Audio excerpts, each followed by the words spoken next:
السلام عليكم ورحمة الله وبركاته. ازيكم يا جماعة؟ عاملين ايه؟ اتمنى تكونوا بخير. الفيديو ده هيكون رابع سيشن في كورس الفاندمنتالز اوف بروجرامينج. في السيشن دي انا حليت التسكين اللي كنت طلبتهم منهم قبل كده، بس بالنسبة لكم على اليوتيوب تقدروا توقفوا الفيديو وتحاولوا تحلوا مع نفسكم قبل ما تسمعوا الحل. وباقي السيشن شرحت فيها ايه هو التايم كومبلكسيتي وازاي تقدر تحسبه، واخدنا نظرة على موقع البروبلم سولفينج، موقع زي كود فورسز، وحاولت اوضح هو بيشتغل ازاي. وفي اخر السيشن خالص شرحت توبيك السترينج. وبس، لو الشرح افادكم ما تنسوش تحطوا لايك على الفيديو لو انتم من الناس المهتمه بمجال البرمجه بشكل عام. اشتركوا في القناه، ويلا اسيبكم مع الشرح. ماشي، اول حاجه هنحل التاسكين اللي احنا كنا طلبناهم. تمام، هنحلهم على السريع وبعد كده نبدا ندخل في السيشن. اول تاسك، هو اول تاسك انا صححته. تمام، في ناس مسلمه صح، وفي ناس في ناس اللي انا ما خدوش بالهم من حاجات، وفي اللي هو اصلا مسلم كود كده HTML غريب. انا مش عارف هو ده كان باعت مثلا PDF فاتبعت بالغلط ولا لا. فكله يفتح يتاكد ان هو كان باعت فعلا وتصحح ولا لا. تمام، هنا الغلطات واضحة. هو أنا حتى هو حل معاكم كتكست، مش هحوله للسي بلس بلس. الانكلود أول حاجة اي او ستريم، المفروض الاي او ستريم ما بتبقاش جوه الكوتيشن. تمام، فبنشيل دي. تمام، دي كده أول حاجة كانت غلط. using name std المفروض يبقى فيه هنا سيمي كولون. تمام، دي تاني حاجة. هنا اكيد دي واضحه قوي، دي اوت من غير السي، فدي كده تبقى سي اوت، دي تبقى سي اوت. والريتيرن المفروض هنا ده انتجر، فبالتالي الريتيرن هيبقى رقم مش هيبقى كاركتر، كده بقى كاركتر، فبنشيل الدبل كوتيشن. ايه؟ في حد يتكلم قال حاجه؟ ماشي نكمل. اللي عايز يقول حاجه يرفع ايده ويتكلم على طول، مش عارف. المهم، هنا بقى. هنا دلوقتي اول حاجه احنا قلنا لما بستخدم دي بيبقى فيه ايرور. اول حاجه اصلا المفروض هنا ما يبقاش سنجل كوتيشن، يبقى دبل، دي هتبقى كده ودي هتبقى كده. تمام، هنا بقى علشان دي ما تجيبش ايرور لازم نحط قبلها باك سلاش. تمام، علشان يبقى سكيب سيكونس فتظبط. لان احنا لو عملنا كده فهو الكود هيقرا سي اوت للجزء ده كده بس، وهيبدا فجاه يقرا ان انا كاتب حاجه غريبه مش فاهمها، فيبدا يعمل ايرورز كتير. تمام، فبالتالي علشان الجزء ده يظبط بنقوم عاملين ان هنا ايه باك سلاش. ونفس الكلام هنا برضو، دي هنعمل قبلها باك سلاش. والباك سلاش طبيعي لو الباك سلاش لما أنا بالطريقه اللي انا كاتبها دي برضو هيجيب ايرور، لان هو كده وكانه عمل اجنور للجزء ده. فانا بالنسبه له انا فاتح السترنج ومش قافله، هو كده وكانه مكمل عادي، اقدر ان اكتب جوه. فبرضو ده هيجيب ايرور، فبالتالي بنحط هنا باك سلاش للباك سلاش. تمام، عشان تتطبع. تمام، بس هي دي كده، وبنفس الفكرة بقى على الباقي. تمام. طيب هنا احنا بنعمل نيو لاين، فبالتالي لازم مثلا نكتب هنا باك سلاش ان. تمام، او ممكن نعملها كده. نعملها كده قصدي. تمام، او ممكن مثلا نكتب حاجة اسمها اند لاين. تمام، في اكتر من طريقة حل، انا بقول لكم بس دي الطريقة اللي انا بحل بيها. هو اصلا ده المطلوب، ان انا الاقي ناس مسلمة بطرق مختلفة. حاجة زي دي مثلا فيها اختلاف عادي، اختلف او اعملها بالطريقه اللي تعجبك، ما تعملش بطريقه معينه. في ناس مثلا خلينا نكمل وهقول لكم حاجه كده عجبتني، ما لقيتش غير واحد بس اللي عاملها. تمام، الجزء ده عشان نحطه اقوم هاخد كوبي واقوم شايل ده كده اهو، احط بيست. تمام، نفس الكلام اللي علشان ده يتقرا صح بنقوم نحط هنا باك سلاش، هنا برضو باك سلاش، هنا باك سلاش. تمام، نفس الكلام هنا. بس هي كلها بقى نفس الفكره، انت مجرد ما لقطت الفكره من اول سطر خلاص مش هتقف معاك. تمام، كده اهو، كده كده كده. تمام، مش عارف انا ليه سبت مسافه. وهنا المفروض برضو باك سلاش ان علشان نعمل سطر جديد. تمام، كده اهو، كده اهو. اخر سطر مش لازم لو انا دلوقتي حولت ده لدوت CBB وجربت اطبع. ويت، جربت اطبع warning مش عارف ايه. مش فاهم هو ايه اللي مضايقه في ال اه شيل ده كده مش عارف ده ايه اللي مضايقه بس اهو بالظبط زي الاوتبوت اللي انا عايزه بالظبط. لو انا كنت هنا مثلا شلت الباك سلاش من هنا اهو بدأ يجيب لي ايرور، لان هنا كده بالنسبه له قفل السترنج. تمام، المفروض احط هنا باك سلاش. تمام، لو مثلا هنا ما حطيتش باك سلاش برضو نفس الكلام، اقرا ده بس والباقي ما يعرفش ايه ده. في حد بقى عمل حاجه عجبتني، ان هو شال المسافات دي واستخدم باك سلاش تي. احنا كنا قايلين باك سلاش تي بتحط مسافات، تمام؟ اهي حطت مسافات، مسافات قليله بس برضو يعني عجبني ان هو الوحيد، او مش فاكر كان واحد ولا واحده بس، هو الوحيد اللي كان حط باك سلاش تي، ما لقيتش اي حد تاني استخدمها. تمام. هي المسافات بالنسبه لي مش فارقه، هي اهم حاجه الفكره ذات نفسها. تمام. فالتاسك ده يعني ممكن الناس تشوفه اللي هو يعني ايه لازمته. هو انا علشان نعودكم، يعني لما كان دوت تكست ما كانش اي حاجه من الحاجات دي ملونه. مش عارف ايه دوت تي دي. لحظه. دوت تكست ما كانش اي حاجه من الحاجات دي ملونه، فانتوا مش عارفين الايرور فين، فبالتالي كنت عايزكم انتوا اللي تتعودوا على السنتكس يعني بتاعت السي بلس بلس. تمام. ده كده اول تاسك. تاني تاسك. تمام. آه، اول حاجه بتاع الجزء الداتا تايبس. عندك هنا بقول لك اكتب الداتا تايب جنب اللي مكتوب هنا ده. ده مثلا يعني هنا في مثال هو فولس يبقى بوليان. تمام. هنا مثلا حرف الاي ده كاركتر. تمام. ما 9، بس دي مش 9، ده مش رقم لانه محطوط جوه سنجل كوتيشن فيبقى كاركتر برضه. تمام. التسعة بس كده يبقى ده كده انت. تمام، اللي هو انتجر. ترو يبقى بوليان. تمام. 100 انتجر. -10 انتجر، او ممكن تخليها اللي هي كانت unsigned int اعتقد، او لا اللي هي signed int. تمام. او signed بس. تمام. في اكتر من حاجه ممكن تكتبوها عادي، كله شغال. الصفر هنا انا ما حددتش، فبالتالي هي ممكن تبقى بوليان او ممكن تبقى انت عادي. تمام.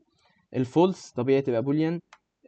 10.9 برضو ممكن تبقى، لحظة. ممكن تبقى دبل او فلوت. تمام. يعني حاجه زي دي انا لسه ما شفتش الناس كانت كاتبه فيها ايه، بس لو كتبت الاثنين عادي، لو كتبت واحده بس عادي، لو فاهمين يعني عادي كده. دي كانت اول حاجه على الداتا تايبس. تاني حاجه آه غير الداتا تايبس دي بحيث الاوتبوت يطلع صح. يعني هنا مثلا لو خدنا ده حطيناه هنا، هو مثلا انا عايز لما اعمل سي اوت لايه يطلع 100، لما للبي يطلع -100 للسي كده. تمام. فاحنا لو جربنا نعمل كده من غير ما نغير حاجه هيطلع 100، هيطلع مش عارف رقم عشوائي 100 500. طب انا كنت عايز 100 وبعدها -100. طب ليه طلع رقم عشوائي؟ لان انا قلت له unsigned int ورقم سالب. السالب بيبقى signed. تمام. نخليه signed int. تمام. دي كده اول حاجه غلط. تاني حاجه المفروض دي 500.55 احنا حاطين لونج، لا هي مش لونج، هي دبل يا فلوت. تمام. فلو حطينا هنا مؤاخذة. حطينا هنا دبل اهو، ظهر بالظبط زي الاوتبوت اللي انا عايزه. حطيت فلوت مش هتفرق، نفس الفكره. حطيت هنا شلت الانت اصلا وكتبتها سايند بس برضه هتشتغل عادي، مفيش اي مشكله. طب ايه لازمه دول اصلا محطوطين مظبوطين عادي، بنلخبطكم يعني، مش فكره يعني. تمام. فكده ده حله ان ده يبقى سايند. تمام. وده دبل ولا فلوت ايا كان مش هتفرق. هنا بقى بقول لك خد عمر اليوزر واطبعه بالشهور والاسابيع والايام والساعات والدقايق. تمام. نعمله بسرعه كده. شيل ده. مثلا انت ايج. تمام. سي اوت. ويلكم مثلا. انتر يور ايج. تمام. سي ان ايج. ونقوم عاملين ايه سي اوت. في بقى طريقتين، يعني انت ممكن تعمل سي اوت على طول وتكتب الحسبه، يا اما تعرف فاريبل لكل عمر. يعني ايه لكل عمر؟ يعني مثلا تقوم عامل انت مثلا مانسز هيساوي الايدج في كام، في 12. تمام. انا هعمل الطريقه دي الصراحه، يعني مش هعمل الحسبه في السي اوت. ممكن نقوم ايه كده مانسز ويكس. انا كنت كاتب في الايه اشهر اسابيع ايام ساعات دقايق. ماشي. اشهر اسابيع ايام ساعات دقايق. تمام.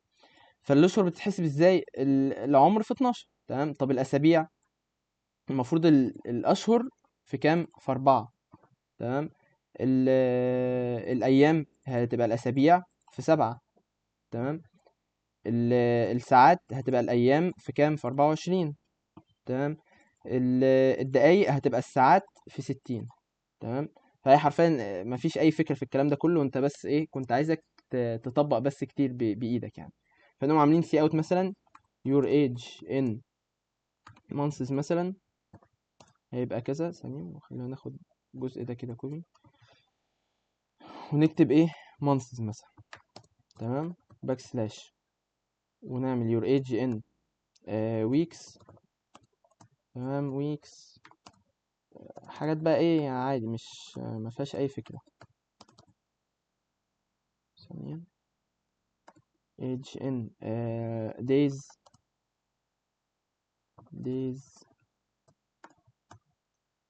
your age in hours. hours. آه،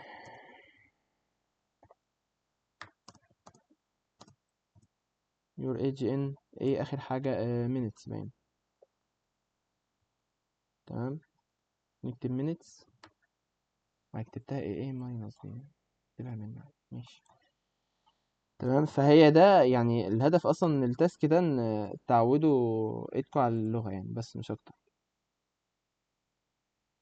هنا ما عملتش كده.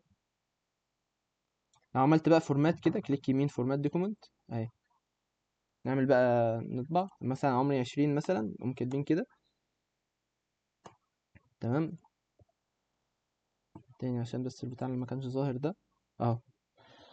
عايزين تتأكدوا من الحسبة يعني عادي ممكن نفتح آلة حاسبة ونقوم كاتبين اهو مثلا مش عارف 20 في 12 تطلع 240 عادي. 240 في 4 تبقى 960 وهكذا يعني انتوا ممكن تتأكدوا انتوا مع نفسكم يعني. تمام. حاجة بقى زي المينتس دي كنت ممكن ازود الثواني ومش عارف ايه وكده. حاجة زي المينتس دي ممكن تجيب ايرور لو حد كتب عمره كبير فالرقم هيتضرب هيبقى ارقام كبيرة قوي فممكن يبقى حلها ان احنا نخلي ده لونج لونج مثلا. تمام. يعني رقم اعتقد برضو عمر حد زي 60 مثلا برضو مش هيعدي يعني الرقم ده عادي الانتجر يعرف ياخده. اهو خليت ده انتجر عادي.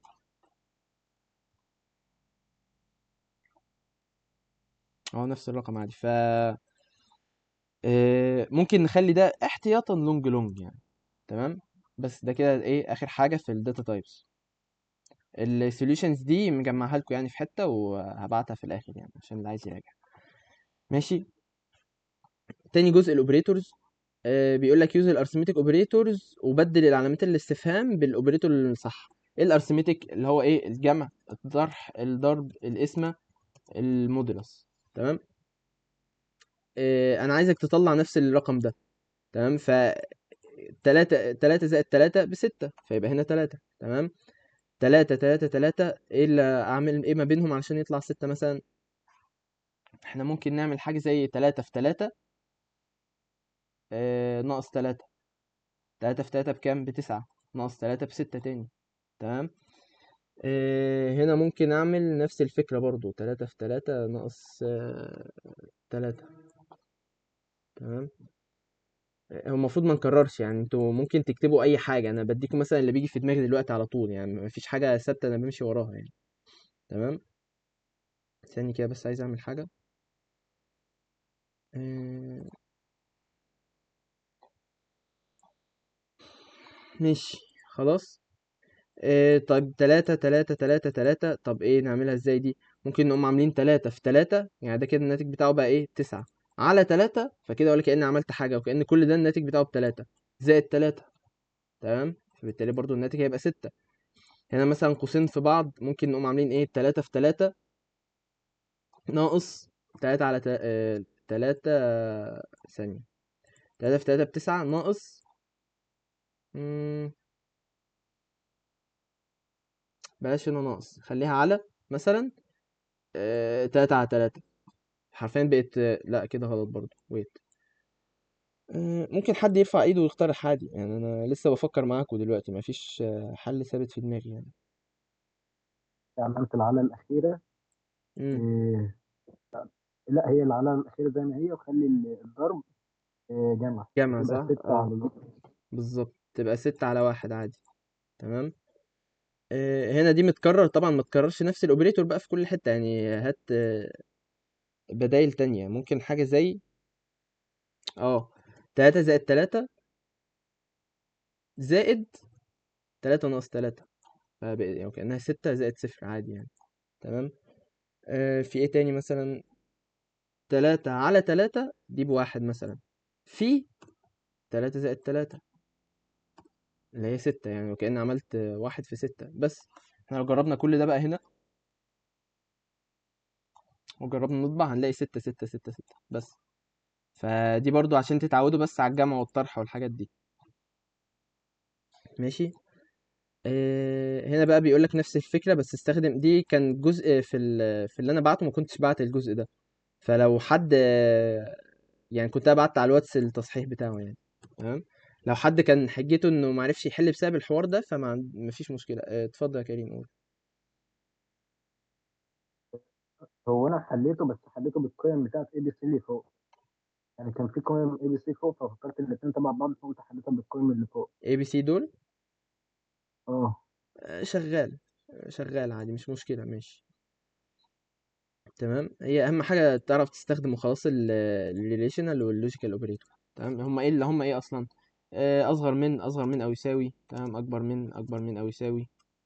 يساوي يساوي. مش بيساوي. تمام. كل دول ريليشنال. اللوجيكال عندك الاند، الاور. هو ايه اللي حصل؟ الاور وفي النوت. تمام. فده اللي انت تقدر تستخدمه كان علامة الاستفهام.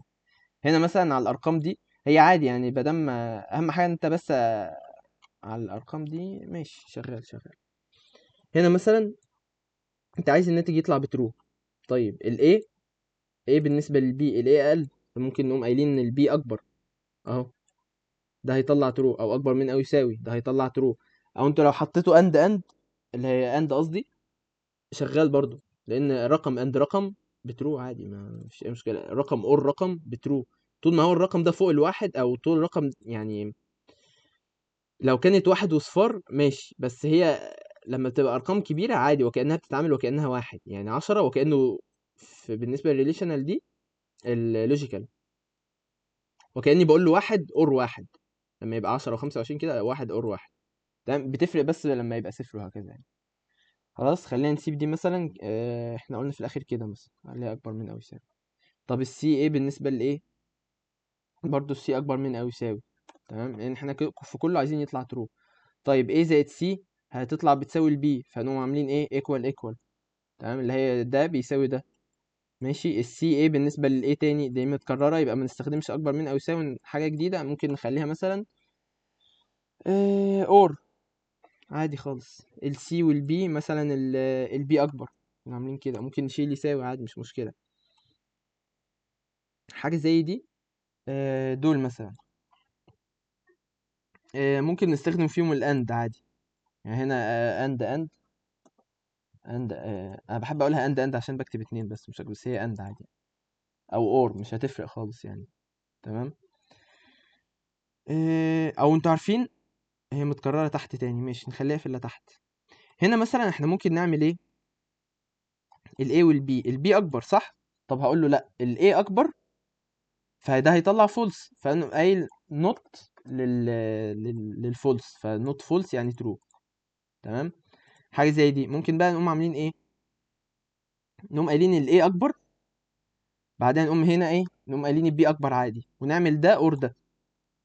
تمام. فبالتالي ده هيطلع لي فولس اور ترو اللي هي ترو. لو جربنا كل الكلام ده هنا واحد واحد واحد الواحد اللي هي ترو يعني. تمام. ماشي.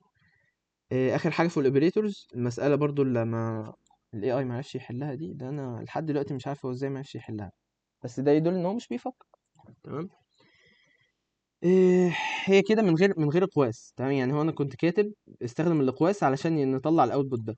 تمام. الاوتبوت ده اللي هو كام 10000. طيب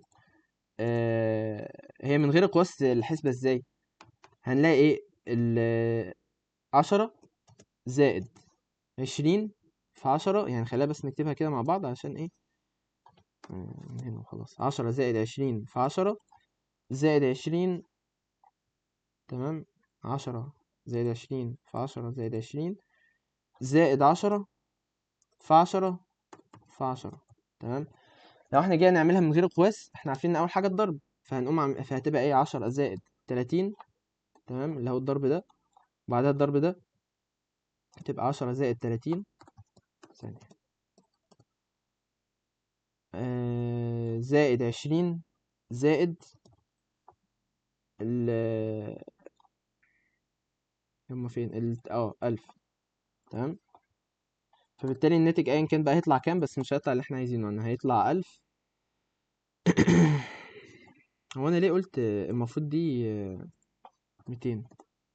تمام. هتبقى 10 زائد 200، مش عارف ايه اللي كتبته من شويه دي. تمام. زائد 20 زائد 1000، فهتبقى 1230. تمام. طبعا ده بعيد خالص عن الاوتبوت ده. طب ازاي نحلها لو احنا مسكناها كارقام؟ يعني انتوا لو مسكتوها بورقه وقلم كنتوا هتعرفوا تحلوها مثلا. تمام. او هتبقى اسهل من الكود في الاول. هنقوم عاملين قوس ونسيب نسيب اخر واحده دي بره. تمام. نقوم عاملين ايه بقى؟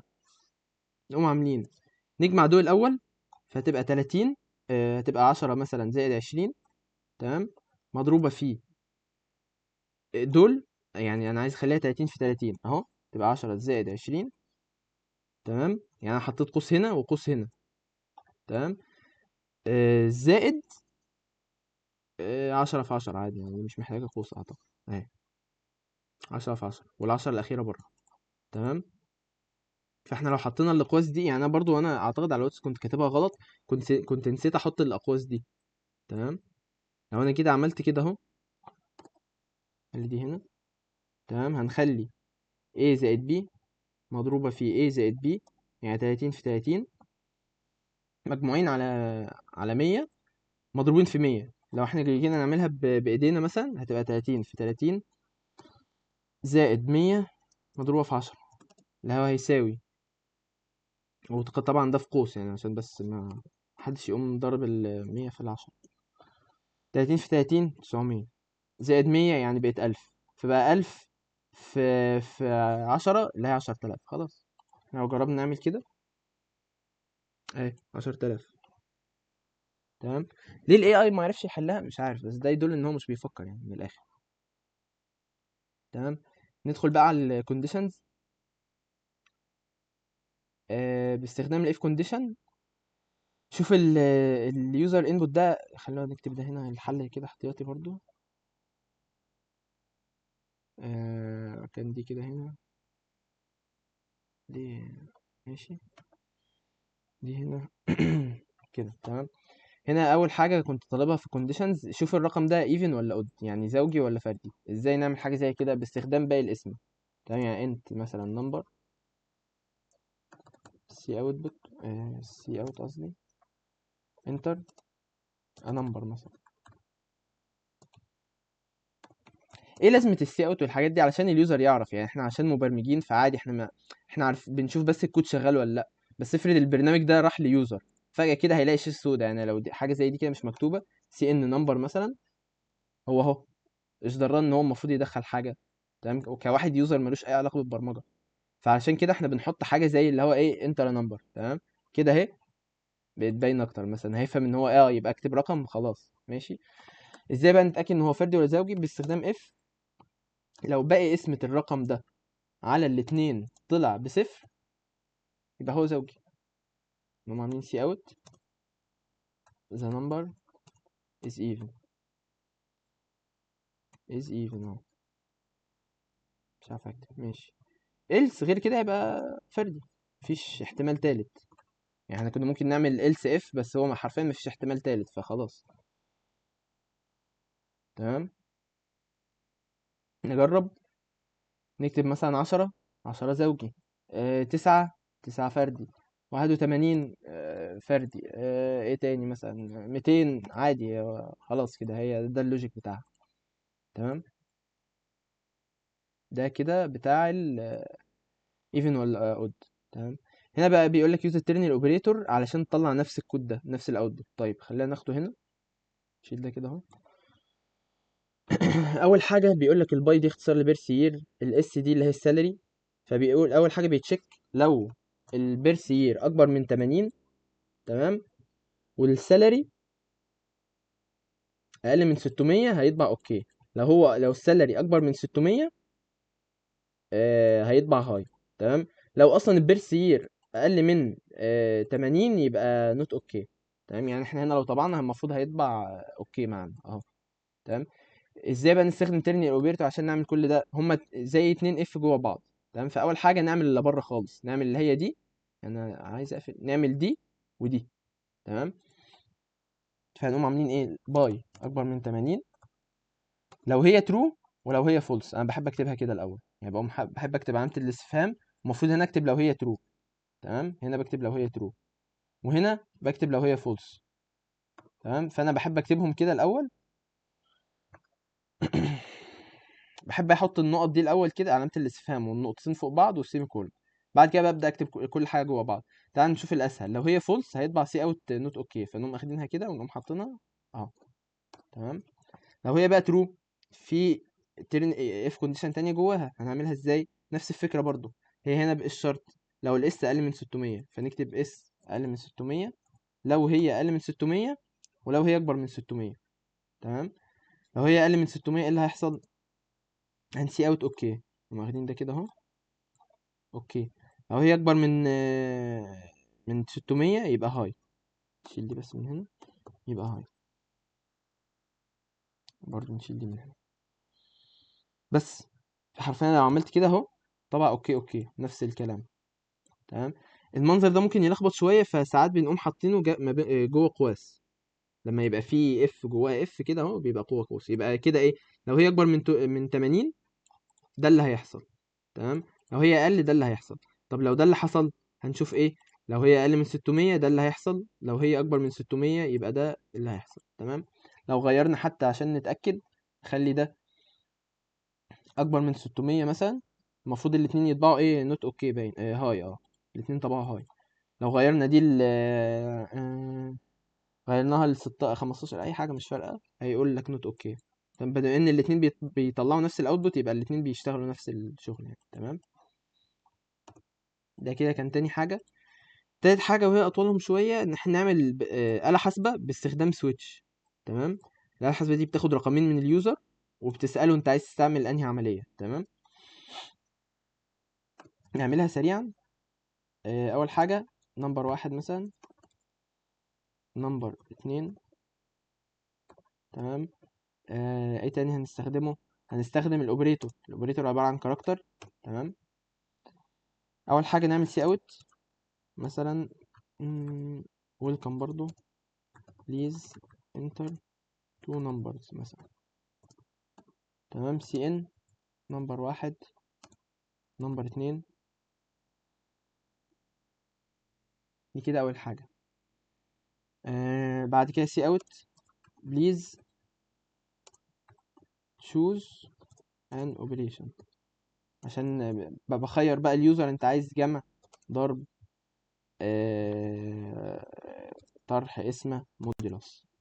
تمام. بعد كده بقى نبدأ نعمل هو بقى هيختار حاجة من الحاجات دي. تمام. فنعمل هنا السي ان للاو بي، تمام، اللي هي الاوبريتور اللي هو الحرف. نعمل بقى السويتش. تمام. نعمل السويتش. ايه اللي احنا هنستخدمه؟ الاو بي. تمام. نخلي ده كده هنا اهو. طيب، اول كيس لو خلي الحرف اللي داخل لي ده جمع، هم عاملين ايه هنا هنا برضو كنت ممكن اخزن الناتج في فاريبل واقوم عامل سي اوت في الاخر خالص بره السويتش. بس انا هعمل كله مره واحده، يعني هعمل مثلا ايه، سي اوت نمبر واحد زائد، اقول لك بلاش زائد، خليها اوبريتور كده اهي. نمبر اتنين يساوي نمبر واحد زائد نمبر اتنين. تمام. هنا انا عملت ايه، طبعت اول رقم اللي هو دخلهولي والاوبريتور وتاني رقم.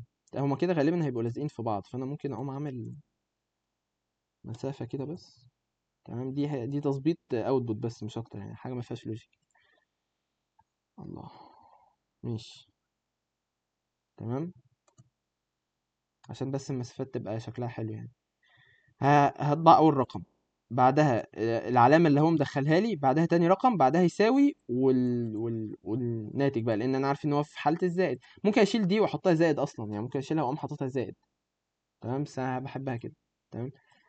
نفس الكلام بقى هيتكرر، هم عاملين كده اهو، جمع، ضرب، جمع، طرح، ضرب. هو ليه عمل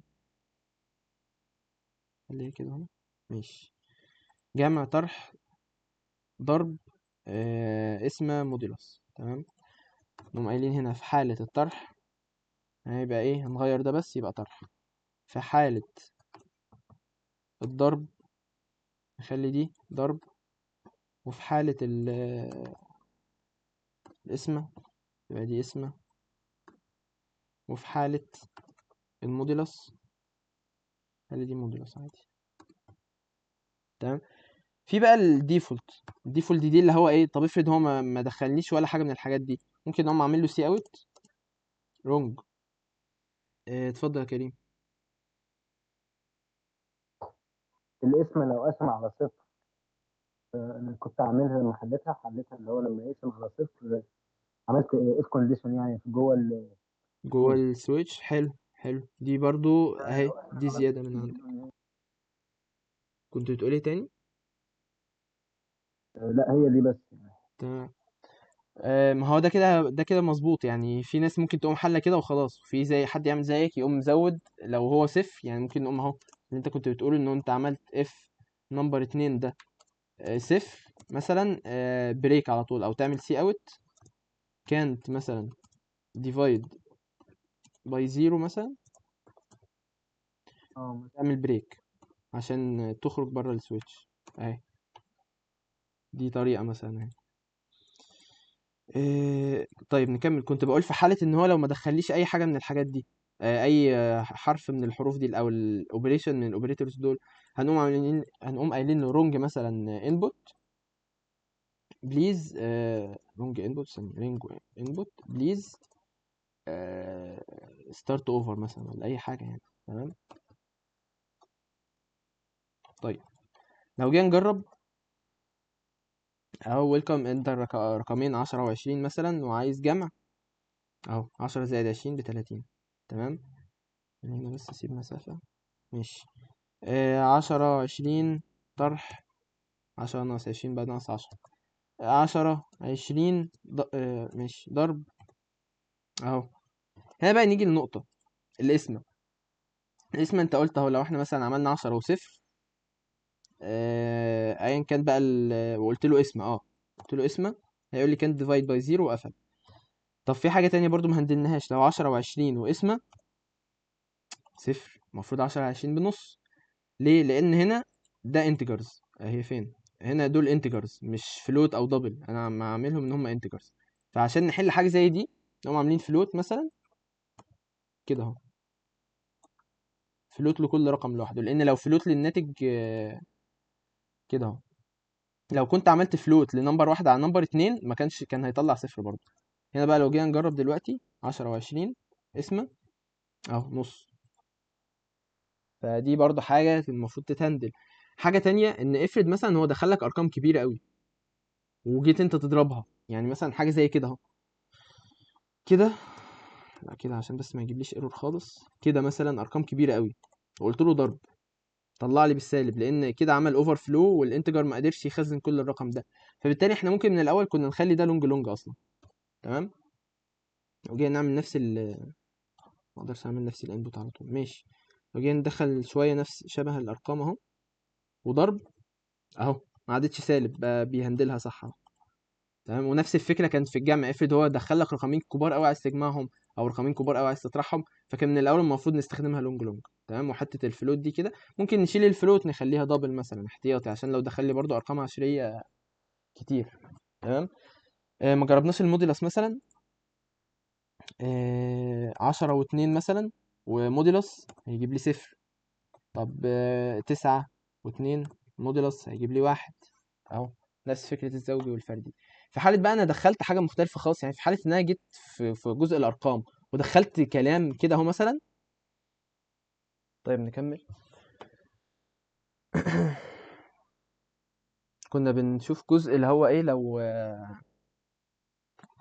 انا دخلت انبوت عشوائي خالص، يعني مثلا هو بيقول لي دخل رقمين، دخلت حروف مثلا، هو ليه قلب دخلت حروف مثلا، هيقوم مطلع لي بتاع حته الاوبريتور، انا ممكن اهندلها من فوق كمان، بس هيقوم مطلع لي اختار اوبريتور بعدها يقوم قايل رونج انبوت اصلا. تمام. يعني ممكن اهندل دي من هنا اصلا، ممكن اقوم عامل ايه، اف او خليها كده، يعني خليها كده عشان بس ما نطولش الوقت. انتوا ممكن تزودوا حاجات مختلفه من عندكم، تمام؟ يعني في حاجات ممكن ما هندلتهاش، انتوا ممكن تكونوا هندلتوها عندكم، تمام؟ بس اهو يعني الكود شغال وخلاص. لو انت لو دخلت حروف مكان الارقام هيقول لك رونج انبوت، ابدا من اول وجديد. لو جيت هنا مثلا كتبت ارقام عادي، بس كتبت هنا مثلا حرف مختلف تماما، هيقول لك برضه رونج انبوت، ابدا من اول وجديد، تمام؟ دي كده كانت اخر حاجه طالبها، صح اعتقد؟ اه، دي كده اخر حاجه. و... وكده خلاص رجعنا على التاسكات، تمام؟ هبقى لحظة كده، هنبقى نصحح تاني تاسك ده، وبرضه يبقى كله يراجع لو في حاجة. يعني أنا في تصحيح أول تاسك كتبت في النوتس اللي غلطان في إيه. يعني مثلا في ناس اللي هي كانت ناسية الباك سلاش اللي هنا واللي هنا، وكاتبة اللي قدام بس. وفي ناس كانت العكس، وفي ناس أصلا مش عارفة لقيتها كاتبة لي كود مختلف تماما خالص. وفي اللي هنا نسى نسى دول مكتوبين. فأنا بكتب في النوتس الأخطاء فين يعني، تمام؟ بس ده كده كده اول جزء من السيشن، ان احنا كنا بنحل التاسكات القديمه. تاني جزء عايز اراجع معاكم سريعا سريعا قوي يعني على اللي قلناه السيشن اللي فاتت، تمام؟ اللي هو الاري. تمام، الاري احنا قلنا ان هو عباره عن مجموعه من البيانات ليهم نفس الداتا تايب. يعني مثلا هعمل مجموعه بيانات ارقام هو مع هو كده مثلا، تمام؟ دي الطريقه اللي كنا بنكتب بيها الاري. ممكن كنت اكتب هنا من الاول ان هيبقى هنا 5، او ممكن اسيبها فاضيه عادي، او كنت ممكن اكتب انت array 5 واعرفها، بس خليني اغير الاسم، واعرفها بعدين اقوم قايل مثلا array 2 من الصفر، الاندكس جزء هو ليه ده عمل كده؟ ماشي. ليه الكود سيرفر عامله كده؟ الله، ثانية الكيبورد بس بتخرف يا شباب. اوكي ظبط، ماشي. احنا قلنا ان هي زيرو اندكس، يعني بتبدأ من العد من صفر. يعني ده اهو ده صفر، ثانية، ده صفر مثلا، ده واحد، ده اتنين، ده تلاتة، ده أربعة، تمام؟ فبالتالي أنا عايز أحط أول قيمة هنا، فأقوم قايل صفر هتساوي مثلا 50 مثلا، تمام؟ وهكذا بقى مع بقية العناصر. ده حرفيا ملخص الأري، تمام؟ اللوب الأري بقى نقدر نعمل حاجة زي اللي هو إيه، يعني ممكن نقوم عاملين سي أوت مثلا أري صفر زائد أري واحد مثلا، كده هيجمع لي واحد زائد اتنين فيطبع لي تلاتة عادي يعني، تمام؟ عايزين نعرف حجم الاري. هنا انا مثلا افرض اري انا ما اعرفش حجمها كبير قوي مثلا، مكمله ارقام كتير قوي، تمام؟ الطريقه ان احنا نقوم عاملين ايه، سايز اوف الاري على سايز اوف اي عنصر من الاري، تمام؟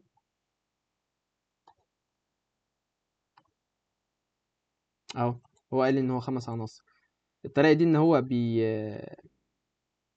سايز اوف اري على سايز اوف اي عنصر من الاري. يعني انا لو عملت هنا كده مثلا اهو هتجيب برضو عادي، تمام؟ دي الطريقه اللي بعرف بيها الحجم. اللوبز احنا قلنا كان عندنا الفور لوب، تمام؟ بنعرف الفاريبل اللي بيعمل لوب، تمام؟ وبقول له الليميت بتاعه هيبقى لحد فين. مثلا ممكن اقول لحد 5، يعني ده الكونديشن وده الابديت، تمام؟ ممكن يزيد بواحد واحد، ممكن اخليه مثلا يزيد 2 مرة واحدة، ايا كان بقى، او ايا كان بقى الكود اللي هيتكتب هنا. يعني مثلا هطبع الاي اهو هيطبع 0 2 4 مثلا، لان قلت له اخر حاجة 5. قلت له او يساوي 5 برضه مش هتفرق المفروض، فرقتش، تمام؟ دي الفور لوب هنطبق عليهم دي في السيشن يعني، بس أنا ايه بحاول افكركم سريعا. الوايل، تمام؟ الوايل هنا بتشتغل طول ما الكونديشن اللي جوه القوس ده ترو. يعني لو عملت ترو وكتبت مثلا سي اوت هاي، دي هتقعد تطبع لما لا نهايه، تمام؟ ما عدا مثلا لو انا قمت ايه عملت انت اي هتساوي صفر مثلا، اي زائد طول ما الاي اقل من التلاتة مثلا، فكده هتطبع هاي 3 مرات اهو، لان الاي بتزيد. فهي يعني اول مره كانت الاي بصفر، بعدها بقت بواحد، بعدها بقت باتنين، بعدها بقت بتلاته، هيقف مش هيكمل، تمام؟ دي كانت الواي. آه اللوب التالتة اللي كانت عندنا اللي هي دو وايل، دي اللي هي بيعمل الكود حتى مره واحده بس على الاقل. يعني حتى لو الكونديشن اللي هنا كان فولس، هو هيعمل الكود اللي جوه الدو دي مره واحده على الاقل. يعني مثلا انت نمبر 5 مثلا، انا قلت له لو النمبر اكبر من 10، وهنا سي اوت هاي برضو ايا كان، تمام؟ هنا هيطبع هاي مره واحده، مع ان الشرط ده مش متحقق. يعني لو عملت رن كده اهو طبعا هاي مره واحده، مع ان الشرط مش متحقق، لان الدو بتعمل يعني بتشغل الكود الاول بعدها تشوف الكونديشن صح ولا لا. تمام. هما ده كده مراجعه سريعه لل اللي قلنا السيشن اللي فاتت. تمام. هنبدا بقى نتكلم عن حاجه اسمها التايم كومبلكسيتي. كنت جبت لكم سيرتها في الاول خالص لما كنت بشرح من سلايدات. كنت بقول لكم ان اي كود احنا بنعمله لاي برنامج بيبقى فيه حاجتين بتحدنا: التايم كومبلكسيتي او التايم عامه، الوقت اللي الكود هيمشي فيه او هيرن فيه، والمساحه. طبعا احنا قلنا ان المساحه خلاص يعني ما عادتش مشكله بالنسبه لنا، الموبايلات بمساحه مش عارف 500 جيجا او حاجات كده، فما عادتش دي مشكله، بقت المشكله دلوقتي الوقت. تمام. فبالتالي في حاجه اسمها تايم كومبلكسيتي اللي هي طريقه حساب الوقت اللي الكود هياخده، وفي نفس الكلام للسبيس بس او السايز، بس احنا بنركز اكتر على التايم يعني. تمام. طيب يعني ايه بقى تايم كومبلكسيتي وازاي احسبه والكلام ده؟ هديكم مثال. ككود مثلا اهو انت انت عندنا array مثلا فيها 10 20 30 40 50. تمام. افرض دلوقتي مثلا انا عايز ادور، او لا بلاش نكتب المثال على الكود مره واحده، خلينا نخليه الرسمه اللي انا كنت عاملها لكم. دلوقتي مثلا انا بدور على رقم 15. تمام. في الاري دي، ففي حاجه اسمها بيست كيس اللي هي احسن حاله، ان هو انا لسه هبدا. هو انا ازاي اصلا ادور على رقم في اري؟ بعمل فور لوب عليها. تمام. فانا احسن حاله ان انا الاقي ال 15 ده اول عنصر. دي كده حاجه اسمها بيست كيس. تمام. بتتمثل بحاجه اسمها دي الاوميجا. تمام. دي بيست كيس اسمها اوميجا. يعني اي هو ده ابسط مثال ممكن يتشرح فيها. لو انت بتدور على رقم 15 في مجموعه ارقام كبيره، يعني تخيل دي ارقام كبيره بقى، يعني ارقام كبيره قوي. انا بس هنا اديت ارقام قليله عشان اعرف اشرح. تمام. لقيتها اول حاجه خلاص. طيب في حاجه تانية اسمها افريج كيس. تمام. ان انت تلاقي مثلا في نص الاري او في نص مجموعه الارقام اللي عندك. تمام. دي بيبقى تمثيلها بحاجه اسمها ثيتا. تمام. لحظه يا شباب خليكم معايا بس.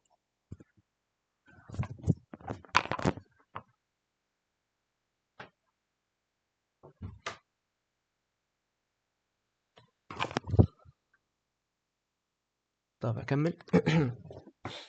دي بيبقى حاجه اسمها بتتمثل بحاجه اسمها ثيتا. تمام. الافريج كيس دي لما اهو يعني عندي مجموعه ارقام لقيت الرقم في النص، فانا ما اضطريتش امشي على كل الارقام، لقيت وصلت للنص ووقفت.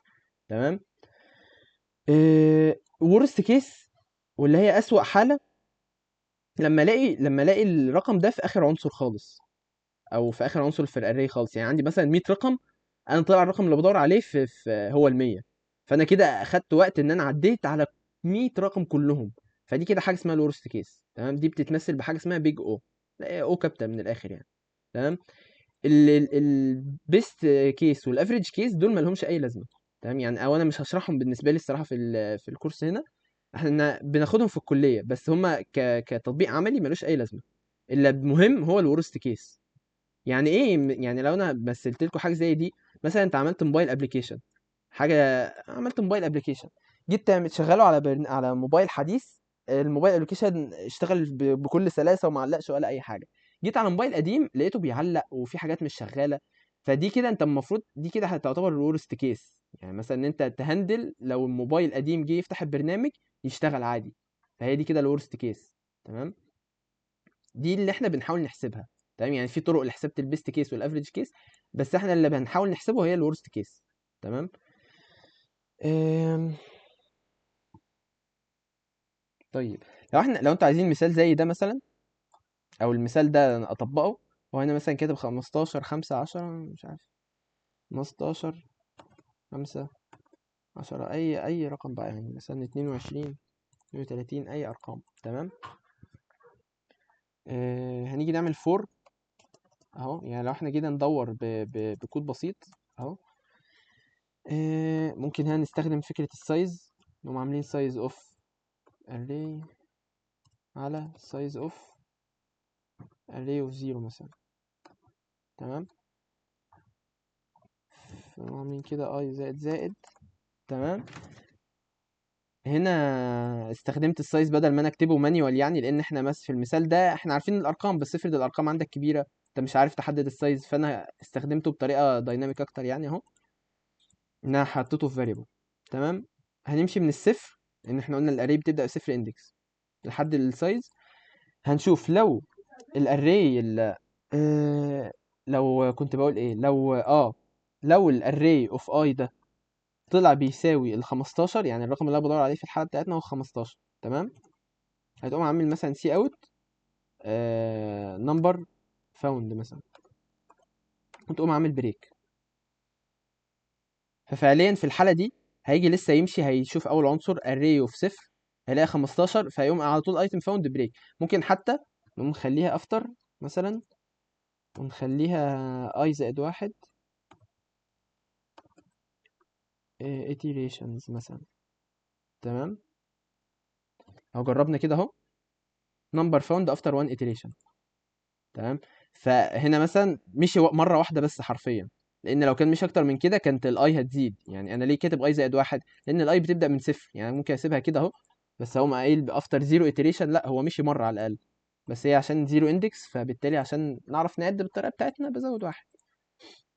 لو حطيت ال 15 في النص، تمام، اهو برضه البتاع بيخرف، حطيته هنا اهو، هيقوم قايل لك ايه افتر 3 iterations، عدى على ال10 وال5 وشاف ال15، يبقى هي دي. تمام. لو حطيتها في الاخر هتلاقي ايه 5 iterations مثلا، number found after 5 iterations. يعني هنا لما كانت في الاخر اللي هي الورست كيس، عدى على الخمس عناصر كلهم فعلا اهو، يعني 1 2 3 4 5، لقاها هنا خلاص طبعا. تمام. فهو ده الفرق البيست والافريج والورست كيس. تمام. ازاي بقى بنحسب التايم؟ يعني كل ده انا قلت لكم الحالات اللي احنا بنحسبها. ازاي بقى بحسب التايم؟ في حاجات ثابته، في حاجات بتاخد وقت ثابت. ايه الحاجات اللي بتاخد وقت ثابت؟ حاجه زي الجمع، الطرح، الضرب، القسمه، الموديلس اعتقد برضو بتاخد وقت ثابت. تمام. الزائد زائد، يعني حاجه زي دي، الزائد زائد اللي هي بتزود واحد، الزائد ناقص. تمام. الزائد ناقص ايه، الناقص ناقص قصدي. تمام. الزائد يساوي، الناقص يساوي، ضرب يساوي، كل دول. تمام. موديلس يساوي، اللي يساوي ذات نفسها. تمام. الاف كونديشن، يعني انت لو كاتب اف كذا، ده بياخد وقت ثابت. ده لسه هقول لكم بنحسبه ازاي. الاف إلس، الإلس لوحدها. تمام. كل ده بياخد كونستانت تايم، بياخد وقت ثابت. بنحسبه ازاي الكونستانت تايم ده؟ بنخليه بواحد. تمام. حرفيا بنحسبه بواحد. يعني أنا مثلا هنا مثلا انت نمبر مثلا هيساوي 5. انا لو عايز احسب الوقت اللي وده كود بس كده، يعني سي اوت مثلا نمبر اهو. انا عايز اعرف الوقت اللي الكود ده اخده. هو اخد واحد. بنقوم كاتبينها بيج او كده اهو اوف واحد، كونستنت تايم. تمام. دي مش ثانية، يعني الواحد دي مش عبارة عن ثانية. تمام. بس هي احنا بنعبر عنها كده. تمام. دي الحاجات الثابتة. تمام. ماشي، اخليها اكتب لكم كود طويل شوية علشان نعرف نشرح عليه الباقي. انت نمبر مثلا هيساوي 10. افرض مثلا حال انت عايز تجمع من 1 ل10. تمام. عشان تكتب كود بيعمل حاجة زي كده اهو، مثلا انا عرفت النهاية بتاعتي اللي هي 10، وهبدأ اشوف هخزن الناتج في variable اهو، واعمل for من الاي هتساوي 1 لحد الاي اقل من او يساوي 10، لان انا عايز اجمع 10 معايا. تمام. اي زائد زائد، نكتب result زائد يساوي الاي. تمام. لان الاي هي اللي بتعدي، يعني تبقى 1 2 3 لحد 10. تمام. وسي اوت الريزلت اهو، من الواحد لحد 10 ب55. يعني لو عايزين تتأكدوا مثلا، ممكن نعمل اهو 1 2 3 4 اهو، من الواحد لحد 10 ب55. تمام. حاجة زي دي بقى أخدت وقت قد إيه؟ ده أخد وقت واحد، ده برضو أخد وقت واحد. تمام. لأن فيه يساوي.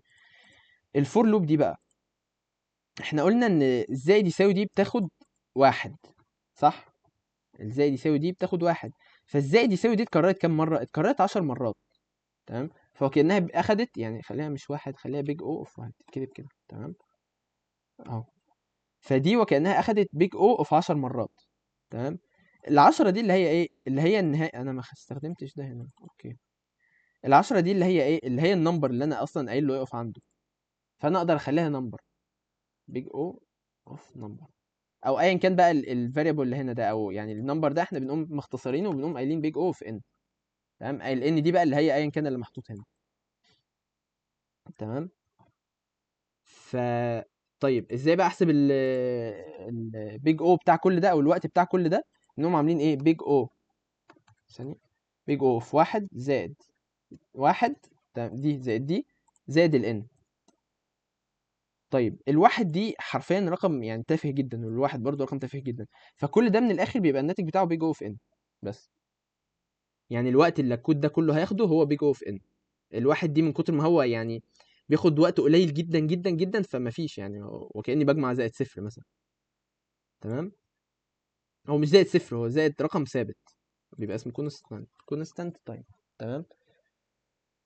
ف... ف... فهي دي كده، يعني الكود ده كله هياخد بيج اوف ان، الان ده اللي هو حسب الرقم ده، يعني مثلا خليته بيج اوف، خليت قصدي النمبر ده مثلا 50، يبقى الان دي اللي هي وكأنها 50، بس احنا بنفرضها بنكتبها بيج اوف ان. تمام. طيب لو انا مثلا كنت عايز حطيت فور لوب جوه، فور لوب تانية جوه ده، يعني خليت هنا فور انت مثلا جي هتساوي، ما عنديش مثال مثلا في دماغي، خليها ماشي، انت جي هتساوي الاي. تمام، يعني جي هتمشي زي الاي بالظبط، طول ما جي اقل برضو من النمبر، اقل من او يساوي جي زائد زائد. تمام. خليت جوه هنا، خلي دي ريزلت واحد مثلا، دي ريزلت اتنين مثلا، او ليه لا خليها، اقول لكم خليها ريزلت عادي. تمام. كتبت هنا ريزلت زائد يساوي الجي مثلا، كده هيقعد يجمع، يعني ازاي اقول لكم، الفور لوب دي هتمشي ازاي، هيبدأ من الاي في اول في اول مرة بواحد، هيبدأ يجمع من الواحد لحد العشرة، دي كده مرة. تمام. بعد كده الاي هتبقى باتنين، فهيبدأ يجمع من الاتنين لحد العشرة، دي تاني مرة. فكده هيقعد يجمع من الواحد لحد العشرة، بعدين من اتنين لحد العشرة، بعدين تلاتة لحد العشرة كده. تمام. يعني احنا لو جربنا نشوف مثلا الاوتبوت، رقم كبير، مش انا مش فارق معايا الاوتبوت على قد ما فارق معايا ازاي نحسب الوقت بتاع بقى كل ده. لما تبقى اتنين فور لوب جوه بعض، احنا قلنا ان احنا بناخد اللي بيبقى هنا. تمام. فالنمبر ده بيبقى بيج اوف ان. تمام. هنقوم كاتبين هنا مش عارف ايه ده، بيج او اوف ان، ده للجزء ده بس، والفور لوب اللي جوه برضو بيج اوف ان. فدي بتتعمل ازاي لما بتبقى اتنين لوب جوه بعض، بيبقى ضرب. تمام. يعني ناتج الاتنين لوب اللي جوه بعض دول هيبقى بيج او اف اوف، بيج او اوف ان في ان، اللي هي ان تربيع يعني، بس هي بيج او اوف ان تربيع، مش عارف ليه عملت دي كابيتال اهو كده. تمام. بس عشان مش يعني اعتبروني كاتب اس عادي، يعني دي الاس اتنين. تمام. فبالتالي لو انا عايز احسب الوقت بتاع كل ده هيبقى كده في ان، فبقى بيج او في ان ايه تربيع، او ان في ان اللي هي ايه ان تربيع. ولو حطينا فور لوب، حد هيقول حاجه ولا؟ ولو حطينا فور لوب تالتة، يعني لو حطينا فور لوب تالتة جوه دي، هتبقى ايه، هتبقى ان في ان في ان، فهتبقى ان تكعيب وهكذا. تمام. هي دي الطريقه اللي بنحسب بيها لما يبقى فور لوبز، او لوبز عامه جوه بعض، مش لازم فور، يعني انا بفرض بس بالفور. ممكن الوايل برضو نفس الكلام، والدو نفس الكلام. تمام. طيب هو ايه البيج او، يعني ايه بيج او في ان ايه البيج او في ان؟ يعني مثلا احنا قلنا اول حاجه قلناها ان في حاجه اسمها بيج او في واحد. تمام. قلنا بعدها ان في حاجه اسمها بيج او في ان، بعدها بيج او وفي ان تربيع. تمام. ايه الحاجات دي؟ او يعني طبعا ده بياخد وقت ثابت، ده مثلا ان ده اكبر منه ان تربيع. فعلشان نعرف نتخيلها اكتر بيعملوا زي رسمه كده، آه، انا هجيبها لكم، بيبقى اسمها تايم كومبلكسيتي. تايم كومبلكسيتي ايه، ايمج مثلا. تمام. لا حول ولا قوة. هي دي تمام. لما بنقول فين الصورة؟ لما بنقول بيج او في واحد، يعني ايه اصلا كل ده؟ لا انا مش عاجباني الرسمة دي، لحظة بس يا شباب. هو انا في رسمة معايا بس مش عارف اجيبها. طيب، الاكس عندنا بيبقى الانبوت، والواي بيبقى الوقت او عدد الاوبريشنز. تمام. يعني ممكن اعملها انا، اقول لكم انا عندي هنا رسمة.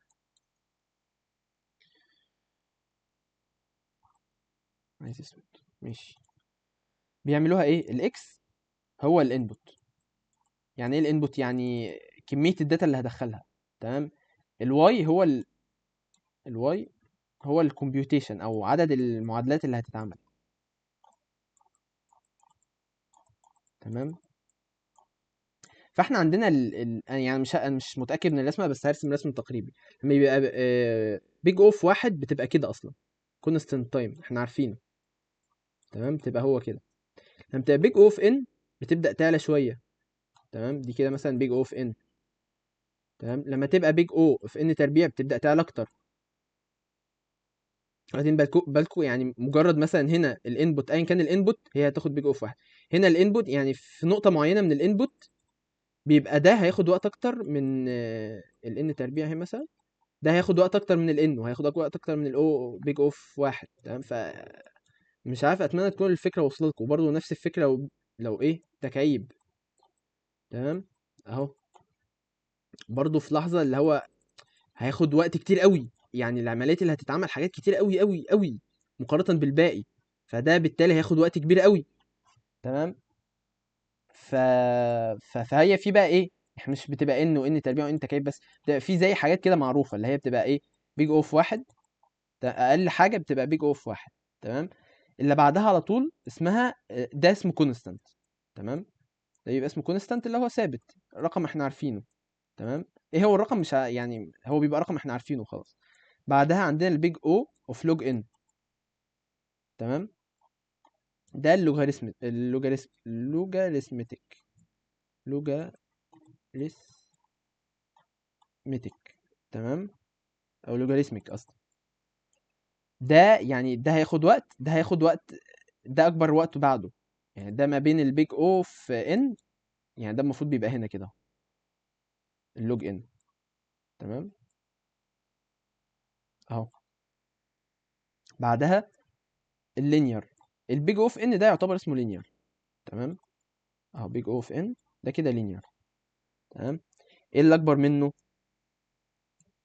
البيج او اوف ان لوج ان. يعني ان مضروبه في لوج ان. دي بيبقى اسمها لوغاريتم اللينير. تمام. طبيعي يعني الاسم منطقي شويه اهو. تمام. بعد دي ايه؟ بعدها كل ده بالوقت، يعني ده اقلهم وقت، بعدها ده يبدا الوقت يزيد شويه، بعدها ده يزيد شويه، بعدها ده يزيد شويه. الوقت اللي الكود بياخده انه يعمل رن. تمام. البيج اوف ان تربيع. تمام. بعدها عندنا البيج او اوف ان تكعيب. تمام. ده مش عارف اسمه كوادريك باين، وده اسمه يعني الاسامي دي مش مهمه قوي يعني. تمام. بعدها عندنا الاكسبوننشال، لما تبقى بيج او اوف 2 اس ان. متخيلين ده هتزيد ازاي؟ يعني دي هتبقى زياده، حاجه عامله زي مثلا كده مثلا، اللي هو مش عارف ليه كمل معاك. اوكي. الزياده هتبقى عاليه قوي قوي قوي قوي، يعني حرفيا لو انت عملت كود زي ده انت ما تعمل ما تكملش فيه اصلا، ملوش لازمه. تمام. ده بيبقى اسمه اكسبوننشال اللي هو الان في الاس. اكسبوننشال ايا كان بقى يعني. تمام. وفي الاسوأ خالص لما تبقى اسمها ايه، اللي هي بيج او اوف ان، اسمها ايه، مضروب الان. دي بتاخد اكبر وقت. دي حرفيا بتاخد اكبر وقت. تمام. دي اسوأهم في الوقت يعني. تمام. هنا الانبوت سايز، لما بقول الانبوت اللي هو انا قصدي بيه الان، يعني قصدي ما كل ما الان بيكبر كل ما العمليات الحسابيه هتكتر. يعني فاهمين قصدي يعني؟ عشان بس للتوضيح. ايه تاني مثلا؟ يعني ممكن ادي مثال. يعني مثلا لو هنا الان عندنا بخمسة لو ال n عندنا ب5 نفرض ان ال n هتساوي 5 مثلا، تمام، يعني نفرض النقطة دي 5 مثلا اهي. البيج اوف 1 مش فارق، هو كده ولا كده بياخد وقت ثابت. لوغاريتم n بنعمل لوغاريتم 5، تمام. مش عارف ينفع اصلا لوغاريتم 5 هيطلع برقم ولا هيبقى رقم قليل قوي.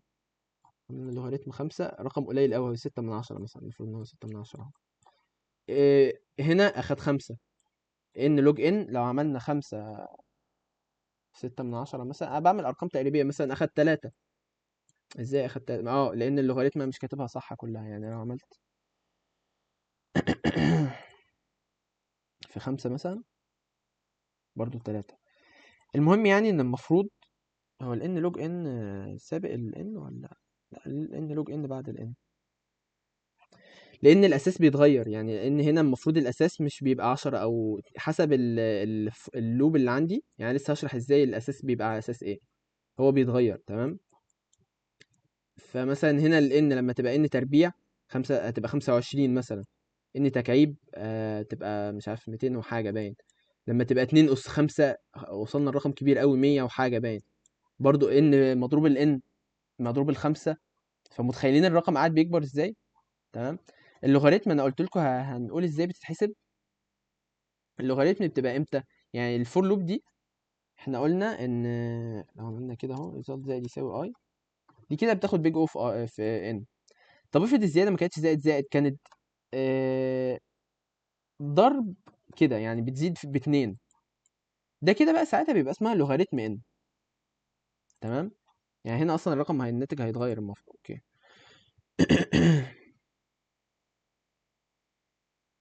ان هنا عاملين 50. اوكي، انا قاعد اقول ازاي الرقم بايظ كده، تمام. لما عملناها ضرب يساوي ايا كان الرقم بيبقى لوغاريتم ان. لوغاريتم بقى للايه؟ للاساس الاساس ده. يعني هنا لوغاريتم الاساس 2 لان، تمام. لو كانت دي 3 كانت هتبقى لوغاريتم الاساس 3، تمام.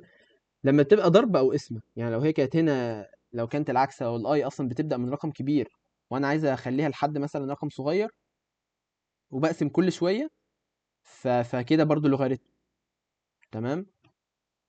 لما يبقى ضرب او اسم هو اللوغاريتم. ممكن نكتبها هنا اهو.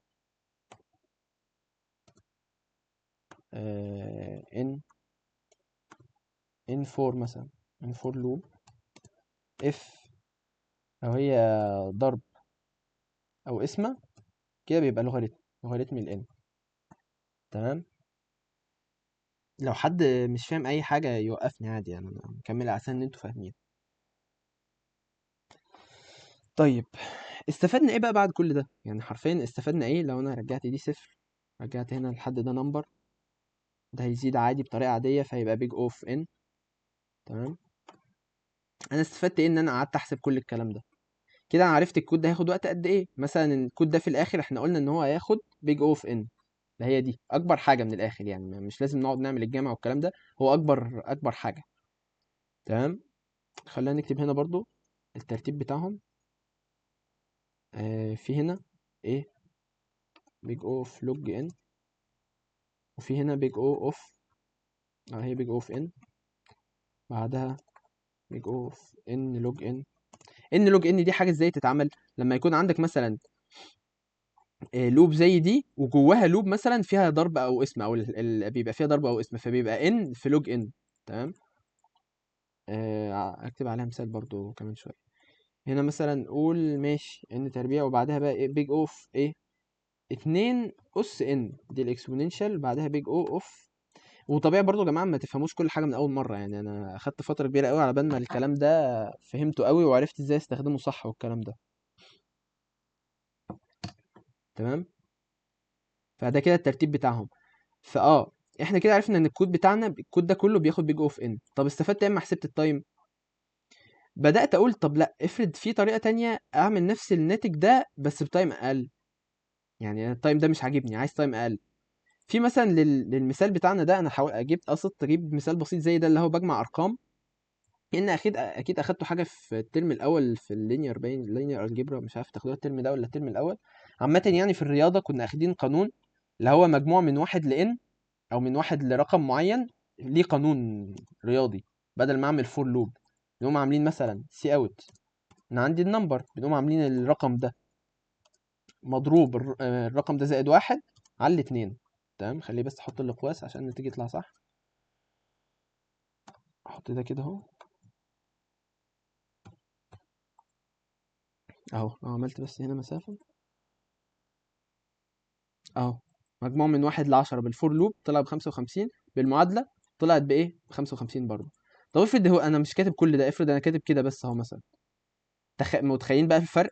هنا ما عملتش اي فور لوب، هنا مجرد ضرب زائد اسمه، وانا كنت قايل اهو ضرب زائد اسم، الحاجات دي كلها بتاخد وقت ثابت، تلاقي بيج اوف واحد. يعني كده معناه ان الكود ده اتحول من انه بياخد بيج اوف ان لبيج اوف واحد. فهنا بقى تيجي فايده حاجه زي الالجوريزم، ان انت تدرس الالجوريزم اللي بتقلل التايم كومبلكسيتي بتاعه الكود بتاعك.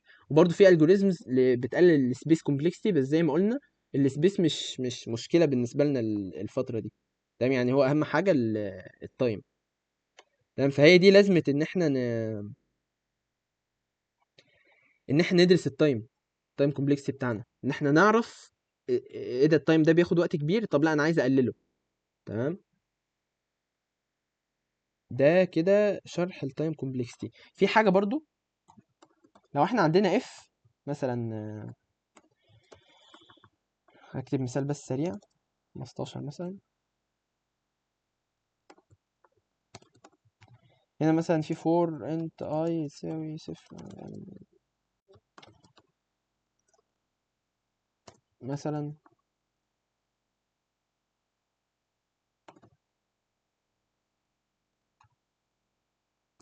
ايا كان بقى الكود ده. يعني انا بس بديكوا اي مثال، مثلا لو الايدج بتساوي 15 مثلا، او لا خليها 20 مثلا. هنا مثلا انا عارف الناتج هيطلع كام، اقول لك خليها كده عشان تبقى مظبوطه صح. تمام، هنا انا فعليا ما اعرفش الايدج هيبقى كام. يعني انا بقول له لو الايدج دخل لي العمر بتاعك، لو العمر بتاعك كذا، لو العمر بتاعك 20 نفذ لي الكود ده، لو هو مش 20 نفذ لي الكود ده. طب الكود ده لوحده بكام؟ السي اوت دي بيج اوف واحد. تمام، دي مش بتاخد وقت او بتاخد كونستانت تايم. تمام، طب ده كله بكام؟ ده كله ببيج اوف ان، احنا حفظناها خلاص. تمام، طب في الحالة دي الكود ده كله بياخد كام؟ بياخد اكبر حاجة. يعني بتشوف انهي كونديشن في الاف بتاخد اكبر وقت، وبنقوم قايلين لا هو بياخد بيج اوف ان. حتى لو انا كنت يعني، لان انا هنا فعليا ما اعرفش، انا ما اعرفش هو هيدخل لي ايه، فانا بنقوم قايلين ان الكود ده كله هياخد بيج اوف ان. تمام، تخيلوا بقى هنا بقى فور لوب، يعني هنا فور لوبات جوه بعض. هتيجي امثله، يعني انا هندخل دلوقتي في امثله فعليه اكتر من اللي انا بكتبها دي. تمام، بس هو ده كده جزء شرح التايم كومبلكسيتي. يعني فلو في حد مش فاهم حاجه يقول دلوقتي، ويرفع ايده ويقول، او يسأل على الجروب، يعني احنا بنساعد بعض المفروض. إيه، بس هو ده جزء التايم كومبلكسيتي. ندخل بقى على حاجه عايز اوضحها. دلوقتي انا كنت بديكوا تاسكات زي دي مثلا اهو، تاسكات وانتوا تحلوها مش عارف ايه، وتكتبوا الحل وكده. طبعا مش منطقي اقعد انا اللي اقعد اصحح التاسكات والكلام ده، فبالتالي هنلجأ للايه، البروبلم سولفنج. ودي اصلا مهاره مهمه بشكل كبير جدا جدا جدا، لازم تبقى عندكم. تمام، اولا انا عايز اخليكم تاخدوا بالكم بفرق، تاخدوا بالكم الفرق بين حاجتين. حاجه البروبلم سولفنج حاجه، يعني في حاجه اسمها بروبلم سولفنج، في حاجه اسمها كومباتيتيف كومباتيتيف بروجرامنج. تمام، البروبلم سولفنج اللي انت مجرد تجيب بروبلم وتحلها، او مشكله وتحلها. الكومباتيتيف ان انت تحلها بقى في اقل وقت. ايوه في اقل وقت، بس حرفيا ده الفرق. يعني بروبلم سولفنج انت بتمرن دماغك ان انت تحل عامه المشاكل، اما انت في الكومباتيتيف بتمرن دماغك ان انت تحلها في اسرع وقت، وباحسن الطرق وباحسن كل حاجه، واخدين بالكم؟ فهو ده مش هدفنا في الكورس. انا هدفي البروبلم سولفنج مش الكومباتيتيف. تمام، لكن المواقع اللي بيبقى عليها بروبلم سولفنج بيبقى عليها الاثنين طبيعي. يعني لو انت عليها بروبلم سولفنج فطبيعي هيبقى عليها كومبيتيتيف برضه. تمام، موقع من المواقع دي حاجه زي ايه، كود فورسز، موقع اسمه ليد كود، موقع اسمه في جادج. تمام، في مواقع تانية كتير برضه، بس يعني ايه ده المشهور اكتر. موقع زي كود فورسز لو حد لسه عايز يعرف ازاي يعمل عليه اكونت، تضغط ريجستر عادي. تمام، والموقع ده مش يعني هو طبيعي موجه للمبرمجين، فمش لازم تلاقوا الواجهة احسن حاجة. يعني هو اهم حاجة ان هو شغال وخلاص. ساعات الموقع بيقع اصلا، يعني بعد كل ده هو بيقول لي مش عارف، بتكتب الهاندل ده زي اليوزر نيم بتاعك، ده مش بيتغير. تمام، ممكن تغيره في اول 7 ايام بس باين، بس المهم يعني ده مش بيتغير، والايميل والباسورد وبتعمل ريجستر بس. تمام. يعني أنا مش هكريت الصراحه لسه معاكم اكونت، هو الموضوع سهل جدا يعني. لو احنا هنا ولا حتى هعمل لوج ان، يعني انا بس عايز اوريكم شكل الموقع بتاع كود فورسز. كود فورسز ده اللي احنا هنشتغل عليه في اول فتره في الكورس. تمام. بعد كده هنلجأ لليد كود، بس انا حبيت نبدأ بكود فورسز الاول. عندنا الهوم ده زي كده في الفيس اما يبقى فيه مثلا بوستات، هم اللي بيعملوا الكونتستات دي بتاعه الكومبيتيتيف بروجرامينج. تمام. بيبقى في كونتستات بتتعمل، فبينزلوا عنها في الهوم. يعني في كونتست اهي دلوقتي شغاله، اسمها مش عارف ايا كان ده اسمها يعني، شغالة هي قدامها ساعتين لسه هتشتغل. تمام. فهتلاقوا مش عارف اسمها كده، لو رحتوا للهوم هتلاقوا ان هو منزلين عنها اهو. تمام. فالهوم ده زي بوست كده، زي ما كان بينزلوا عليه الحاجات الجديدة. تمام. المهم بتاعنا الجزء اللي هيهمنا جزء البروبلم سيت. تمام. انت تضغط على البروبلم لو انت عايز تحل اي بروبلم، تضغط اوكي. الموقع معلق شويتين عشان الكونتست اللي شغالة. المهم يعني لما بتضغط على البروبلم سيت دي بيظهر لك بقى كل البروبلمز. تمام. هو مات ولا؟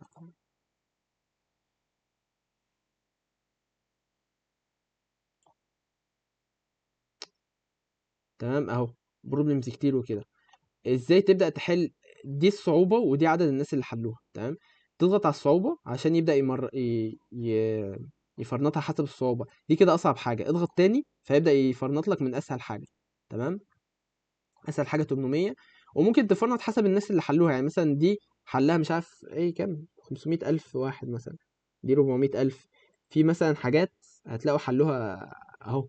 لما انا ضغطت هنا اهو، جاب من الأقل للأكتر يعني. بروبلم أقل ناس حلوها 200 ومش عارف ايه، 400 ومش عارف ايه. دول بيكونوا لسه بروبلمز محطوطة جداد من كونتست، يعني البروبلمز دي بتبقى جاية من الكونتستات. تمام. ففي مثلا يعني الكونتست اللي شغاله دي لسه مش عارفين يحطوا الريت بتاع كل بروبلم فيها.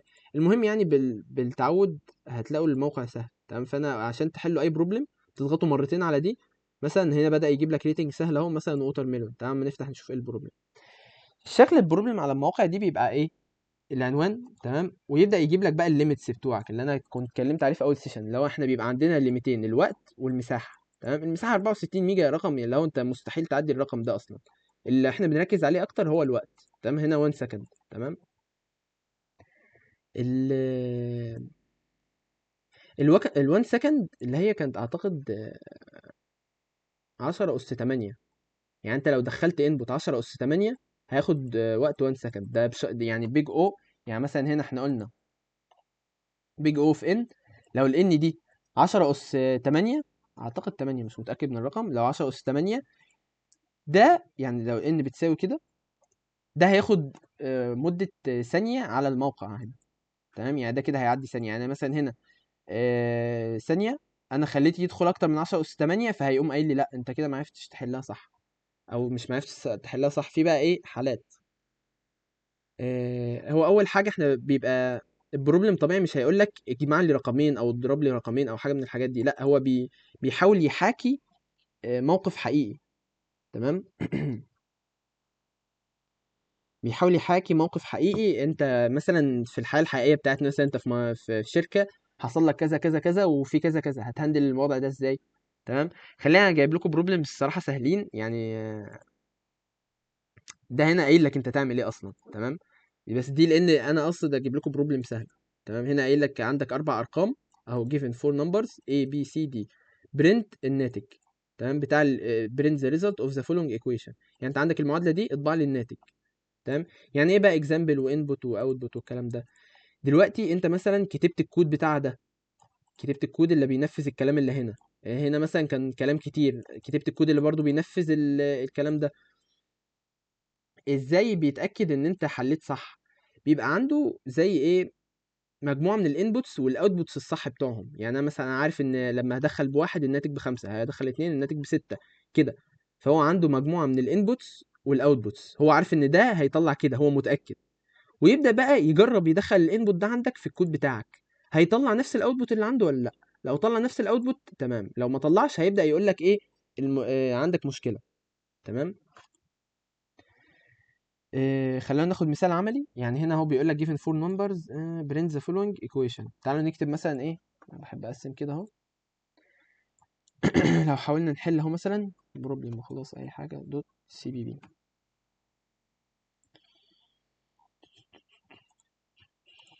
كده مثلا اهو.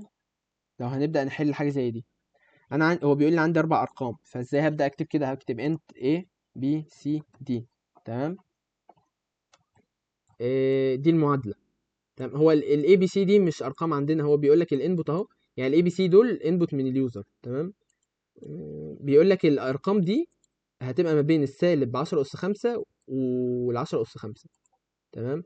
بالتعود برضو هتفهموا ده بيفيدنا امتى والكلام ده. هو بيقول لك اعمل لي الاوتبوت، اطبع لي كلمه ديفرنس ويساوي والناتج.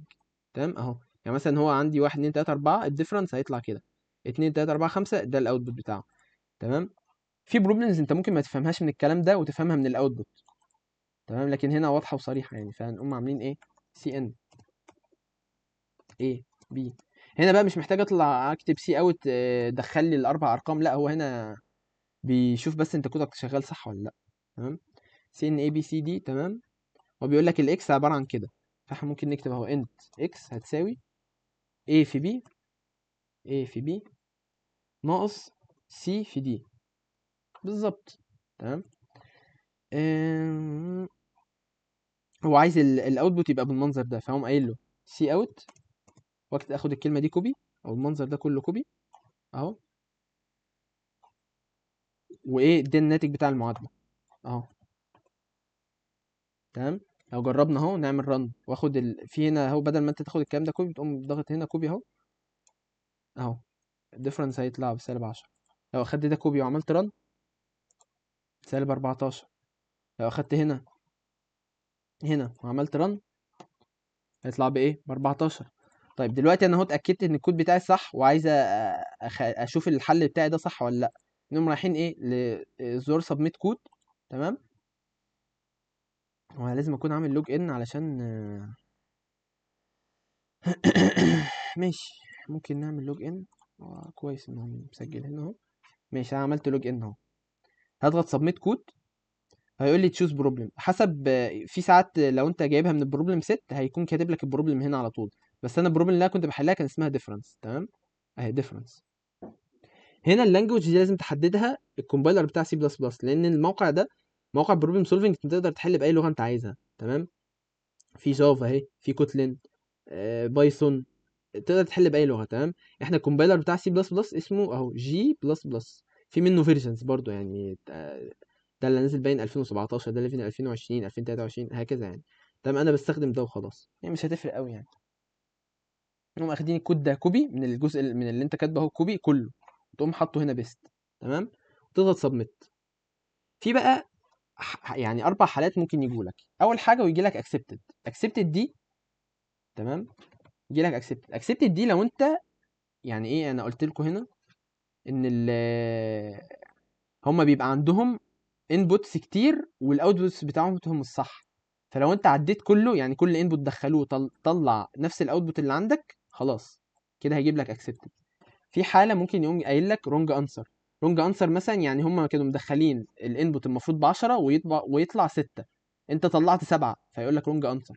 تمام. وهيقول لك اون تيست كام مثلا، وفي ساعات مش بيقول لك اون تيست كام بس رونج انسر. في حاجه اسمها تايم ليميت. تايم ليميت اكسيدد، يعني انت عديت التايم ليميت المسموح. يعني انت الكود اللي انت كاتبه ده مثلا في البروبلم بتاعتنا هو مديك ليميت ثانيه واحده. تمام. فالكود اللي انت كاتبه ده عدى الثانيه دي، فيقول لك تايم ليميت اكسيدد، انت عديت التايم المسموح. في حاجه تانية اسمها ران تايم ايرور. ران تايم ايرور دي يعني في مشكله اصلا في الكود اللي انت كاتبه ده. الكود ده مش يعني انت بتقسم على صفر مثلا، لو انت قسمت على صفر ده هيجيب لك ران تايم ايرور. ده يعني الكود اللي انت كاتبه اصلا بيجيب ايرور من قبل ما يعمل ران، او اول ما بيعمل ران قصدي بيجيب ايرور. تقسم على الصفر مثلا، عندك اري 5 عناصر بتحاول تاخد العنصر السادس اللي هو مش موجود اصلا، فدي بيجيب لك ران تايم ايرور. تمام. خلينا نجرب نعمل سبميت. هو الموقع تقيل فغالبا مش هيمشي معانا دلوقتي. موقع كود فورسز بالذات بيبقى تقيل لو في كونتست او مسابقه شغاله فيه. تمام. طيب اهو عمل سبميت وقال لي رونج انسر اون تيست 4. تمام.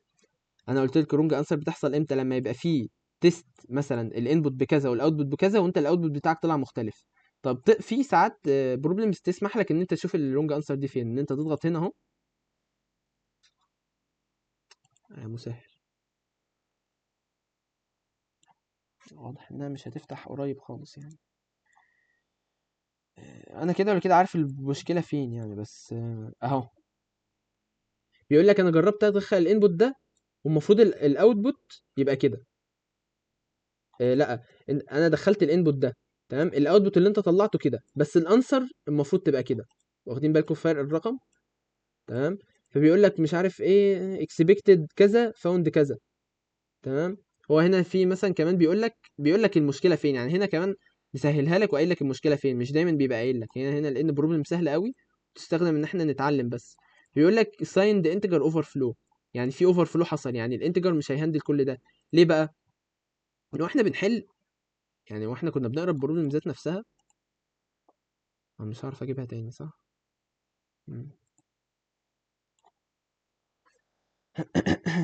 لحظه.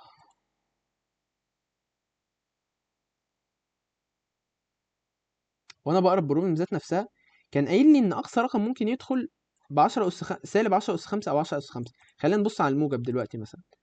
معناه ان 10 اس 5 بيقول اقل من او يساوي، يعني ممكن ده يبقى 10 اس 5 وده 10 اس 5 وده 10 اس 5 وده 10 اس 5. وهنا في ضرب، فتخيل انت بتضرب 10 اس 5 في 10 اس 5، والانتجر اصلا ما يقدرش يستحمل اكتر من 10 اس 9 زي ما قلنا، او 10 اس 8، مش فاكر قوي. تمام. فبالتالي بيحصل اوفر فلو. فعشان كده انتجر دي ما قدرتش تهندل الرقم. فعشان نحل دي بنخليها لونج لونج. تمام. وبرده الناتج ده يبقى لونج لونج. تمام. لو جربنا بقى نعمل سبميت الكود ده، فهي دي بقى استفدنا اهو بالكلام ده. تمام. استفدنا لما يقول لي من الانبوت عندك من كذا لكذا، فانت بتقوم شايف اسوأ حاله، اللي هو اسوأ حاله هو هيبقى ال 10 اس 5 اللي هو هيبقى الليميت بتاعك. تمام. هتشوف لو 10 اس 5 اللي فيه ضرب، شوف هيعدي الرقم ولا لا، وهكذا يعني. تمام. لو جربنا نعمل سبميت كود وكده، واخترنا الديفرنس، وهي بقت لونج لونج. تمام. انا اخدته كوبي، عملت سبميت. لما يقول لك كده اعرف ان في اهو راننج اهو ان كيو دي، يعني في بروبلمز تانية لسه الموقع بيهندلها يعني. راننج اون تيست كذا،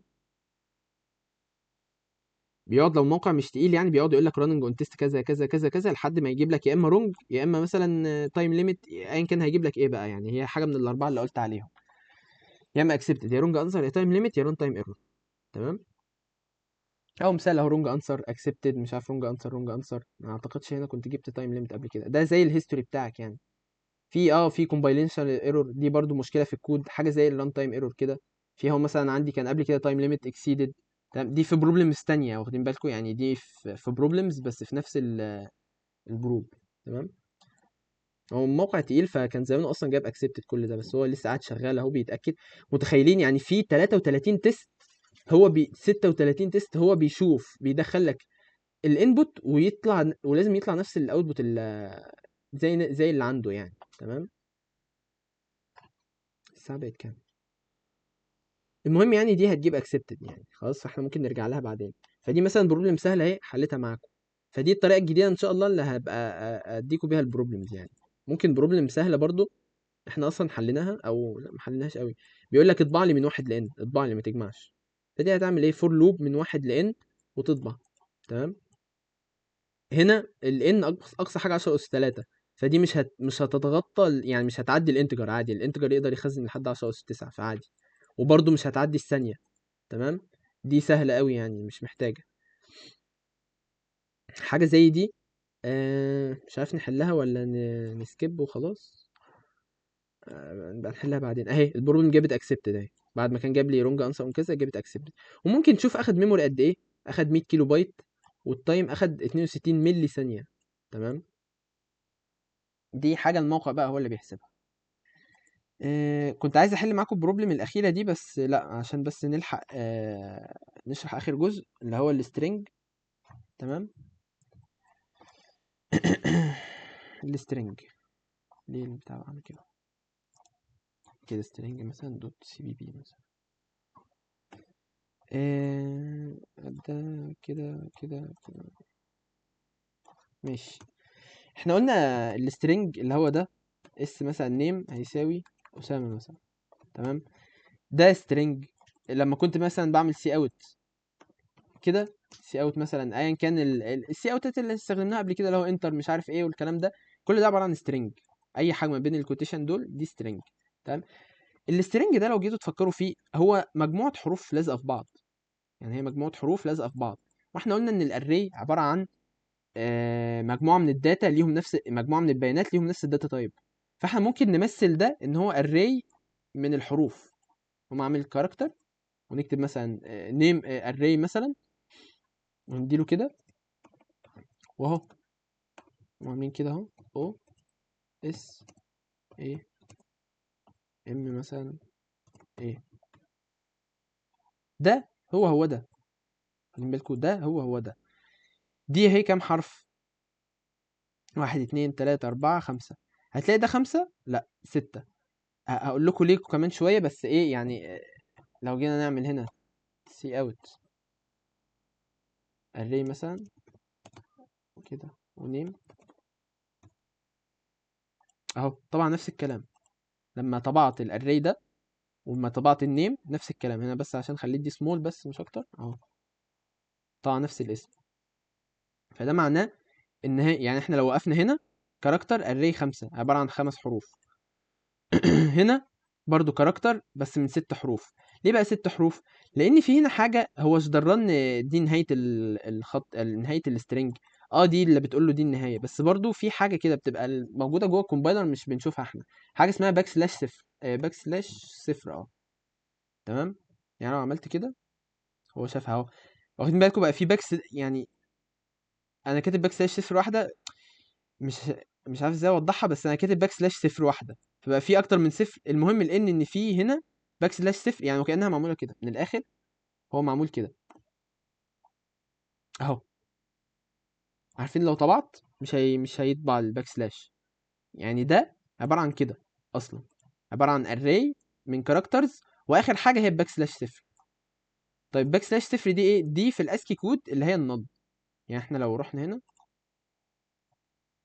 نسيبها اهي، اهي الصفر هي النل، تمام. فبالتالي هي مش بتظهر اصلا. يعني انا لو عملت سي اوت الباك سلاش صفر دي مش مفيش حاجة هتظهر، مفيش حاجة ظهرت أصلا، تمام. لو قلت له هات لي الانت بتاع يعني هات لي الاسكي كود بتاعها، المفروض هيطلع لي صفر. هي كده؟ لا المفروض مش كده، لا. هو جايب لي ايه ده؟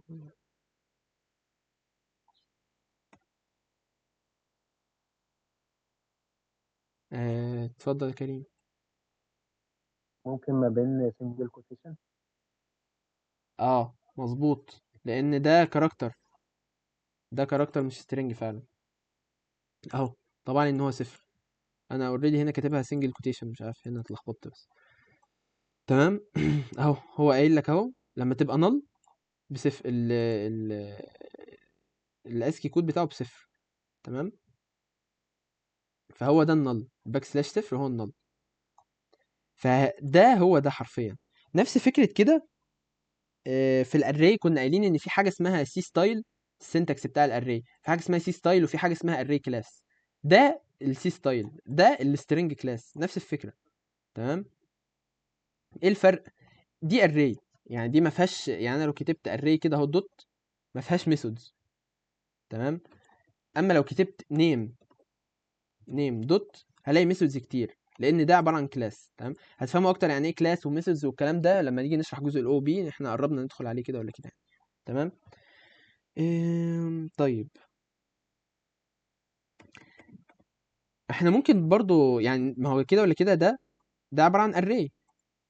يعني ما غيركوش ان انا لما بكتب كده بيطبع كلمه واحده، يعني او بيطبع السترنج. او ممكن يقوم قايل له اري اوف مثلا، أنا عايز الحرف ده يبقى صفر واحد، يبقى اري اوف واحد اس اهو، طبع الاس عادي، تمام. عايز اطبع ده هيبقى 2 اهو، تمام. نفس الكلام في النيم، اقدر اعمل نفس الكلام اهو. لو اخدت نيم انا عايز اطبع ده، هيبقى 0 1 2، هيطبع لي ايه برضو المفروض اهو. طبع لي ايه؟ عايز مثلا اول حرف اهو، هيطبع لي او كابيتال. تمام. فاحنا من الاخر بنستخدم السترنج ده، تمام، لان بيبقى فيه ميثودز زي ما قلت اهو، بتسهل علينا الاستخدام. تمام.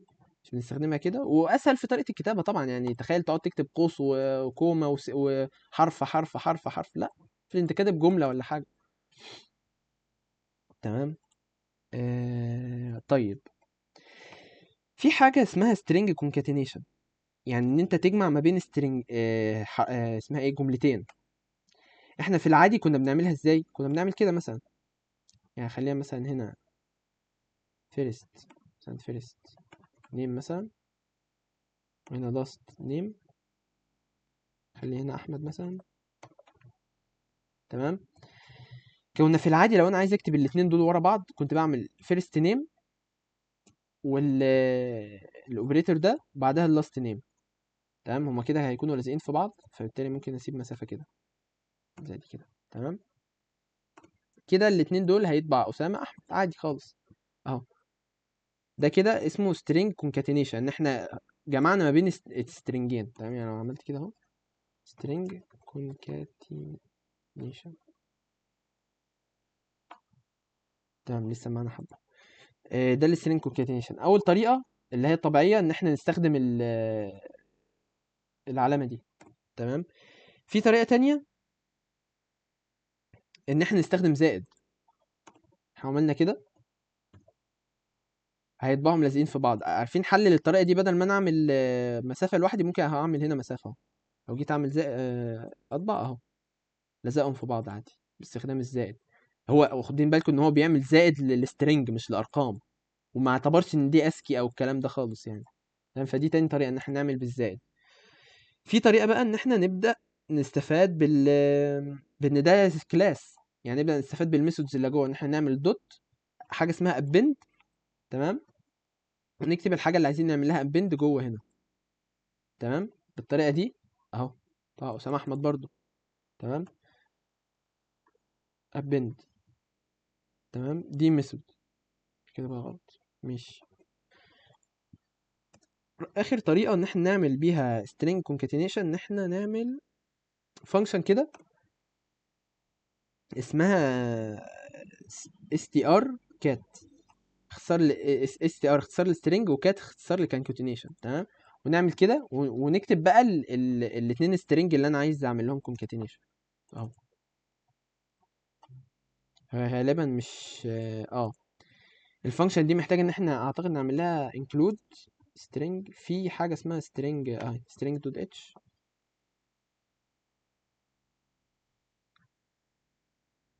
مم.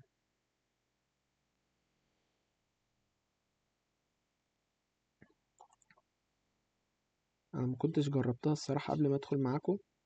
اه كده مثلا، ولا فرقة.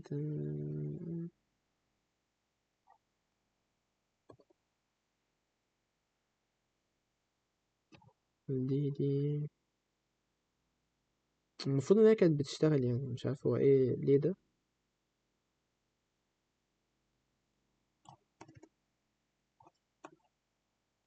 بما ان مثلا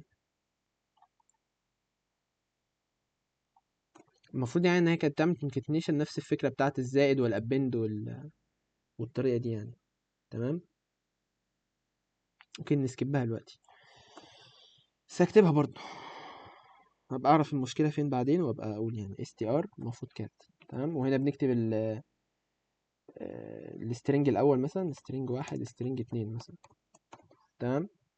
حاجه زي دي بتستخدم في ايه؟ حاجات كتير بقى يعني مش في دماغي امثله عمليه دلوقتي، بس مثلا افرض انت عندك بيز وعايز تطبع اسامي الناس، فانت بتكون مخزن اول اسم في خانه وتاني اسم في خانه، مش بتكون مخزنهم في نفس الوقت. فانت عايز تطبع الاسم الثنائي، فبتقوم عامل جمع ما بين اول خانه وتاني خانه وهكذا يعني. تمام. في برضو ميثودز السترنج نقدر نستفاد بيها. يعني عملنا اف نيم، في ميثودز زي ايه، ات دي هي لما اعمل يعني عملت كده اهو، سي اوت اف نيم اد كده، هيطلع لي او كابتن. المفروض هي لما اعمل الاقواس المربعه اللي هي كده اهو كده، او عادي تمام. دي الات. عندنا دوت ايه تاني؟ انا عايز اجيب لكم حاجه احنا ممكن نستفاد بيها. في دوت كومبير اللي هو بيقارن اول حاجه بيقارن ده باللي انت هتحطه له جوه ده، تمام.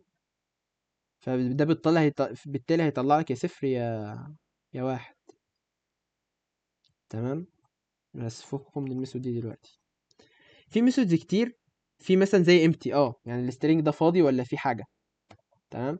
هو طبعا مش فاضي، فهل هو امتي؟ الاجابه فولس، فيطلع بصفر. لو انا فضيته خليته كده، تمام، بقى النتيجه واحد. خد بالكوا كده تفرق عن كده، لان كده ده كاركتر، ده ده السبيس قصدي. احنا لو رحنا في الاسكي فاليو هنا، السبيس اهي، دي كاركتر اصلا، ده كاركتر موجود عادي وليه اسكي كود. فلما هعمل كده، هل هو فاضي؟ لا، ما عادش فاضي.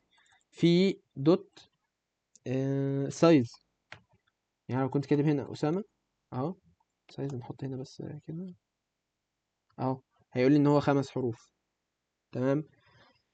دي بقى ميثودز ممكن انتوا تقعدوا تقلبوا فيها، يعني مش مستحيل نقعد نقول كل حاجه يعني. في السايز هي اللينكس اعتقد، السايز هي اللينكس، تمام، وهكذا. طيب، اعتقد نخلص السيشن على كده. احنا كده ملخص اللي احنا قلناه طول السيشن. قلنا حلينا اول تسكين، كنا مديان كنت كاتبها لكم، وشرحت التايم كومبلكسيتي، وفهمتكم شويه مجال البروبلم سولفنج بيتحل ازاي، او البروبلمز ازاي بتتحل وهكذا. هو فين الموقع؟ عندنا موقع زي كود فورسز، ليد كود، في جادج، تمام. حاولت ليه كود فورسز قلت نظامه بروبلم سيت، تقدر تجيب من البروبلم سيتس اي بروبلم. في حاجه اسمها جروبز، تمام، عشان دخل على الاكونت بتاعي فجايب لي كل الجروبز اللي انا فيها، تمام. في جروب طبعا مشهور اللي هو شيت اسيوط، اللي لازم اي حد يدخل مجال البرمجه يبدا يحل فيه، ده اهو. هي بروبلمز اصلا دي من شيت اسيوط اهو، تمام. فيها اهو بيتقسم من تحت لفوق، يعني شيت واحد، شيت اتنين، شيت تلاتة، شيت أربعة، وهكذا يعني. تقدر تدخل اهو انتر وتشوف بقى كل البروبلمز يعني، ولو في بروبلم انت حلتها بيجيب جنبها اخضر والكلام ده، تمام. فده نظام كود فورسز، يعني مره في مره هتتعودوا عليه، تمام. يعني كنت ممكن اقول لكم على ليد كود، بس ليد كود بيستخدم جزء او بي، فقلت بلاش الخبطكم يعني. اما ناخد او بي هنبدا نشرح عليه. في جادج نفس كلام كود فورسز، بس في جادج بيبقى ليه نظام مختلف، يعني مش هقعد اشرح نظام كل موقع الصراحه. فهو مثلا اول شيت كان بيتكلم عن فين اسمه داتا تايبس وكونديشنز، او مثلا حل كله. فانت لما بتحل حاجه بيبان جنبها اخضر. وقلنا ايه الفرق بين accepted، يعني أنا ممكن اهو my submissions هيجيب لي زي الهيستوري اهو، الديفرنس دي اهي هي حرف دي هنا اهي. المهم يعني هي بتبقى مترتبه من A ل Z. فالديفرنس مثلا دي مش لازم تكون مترتبه حسب الصعوبه، يعني حسب اللي عامل الشيت ده، تمام. فماي سبمشنز بتجيب لك الهيستوري كله مثلا اهو، يعني مش عارف بي جبت اكسبت على طول، هكذا يعني، تمام. تقدر تشوف الشيت اللي انت عايزه. فده نظام الجروبز، تمام. وقلت لكم بروبلم سيت. بس يعني الخانتين دول بس انتوا هتحتاجوها حرفيا. الكونتست دي لو انت بقى ناوي تدخل مجال الكومباتيتيف بروجرامنج وتدخل كونتستات، ويبقى ليك ريتنج بقى وهكذا، يعني في ريتنج على الموقع اهو.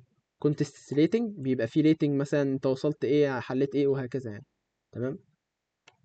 ويبقى فيه اهو انت حليت قد ايه على طول الموقع. يعني مثلا هنا اول ما بدأت، ثانية بس يعمل ريفريش. يعني بيبقى زي هيستوري، انت حليت كام بروبلم وحليت امتى وهكذا. ممكن انا اول ما بدأت اهو مثلا بدأت احل كتير، بدأت احل شيت اسيوط، بعدها مثلا وقفت، اشتغلت شوية فوقفت شوية كده يعني، تمام. فيبقى انت حليت كام بروبلم. فدي بيبقى حاجة اللي هي تساعدك ان انت بتشجعك ان انت تكمل وهكذا. انت فضلت كام يوم ورا بعض تحل بروبلم، ما تفوتش يوم. حليت كام السنة اللي فاتت، حليت كام الشهر اللي فات، وهكذا يعني، تمام. وشرحنا سريعا ايه هو السترينج، تمام. اي حد عنده اي سؤال يبعت على الجروب، وبس. هو ده كده الشرح بتاع السيشن دي.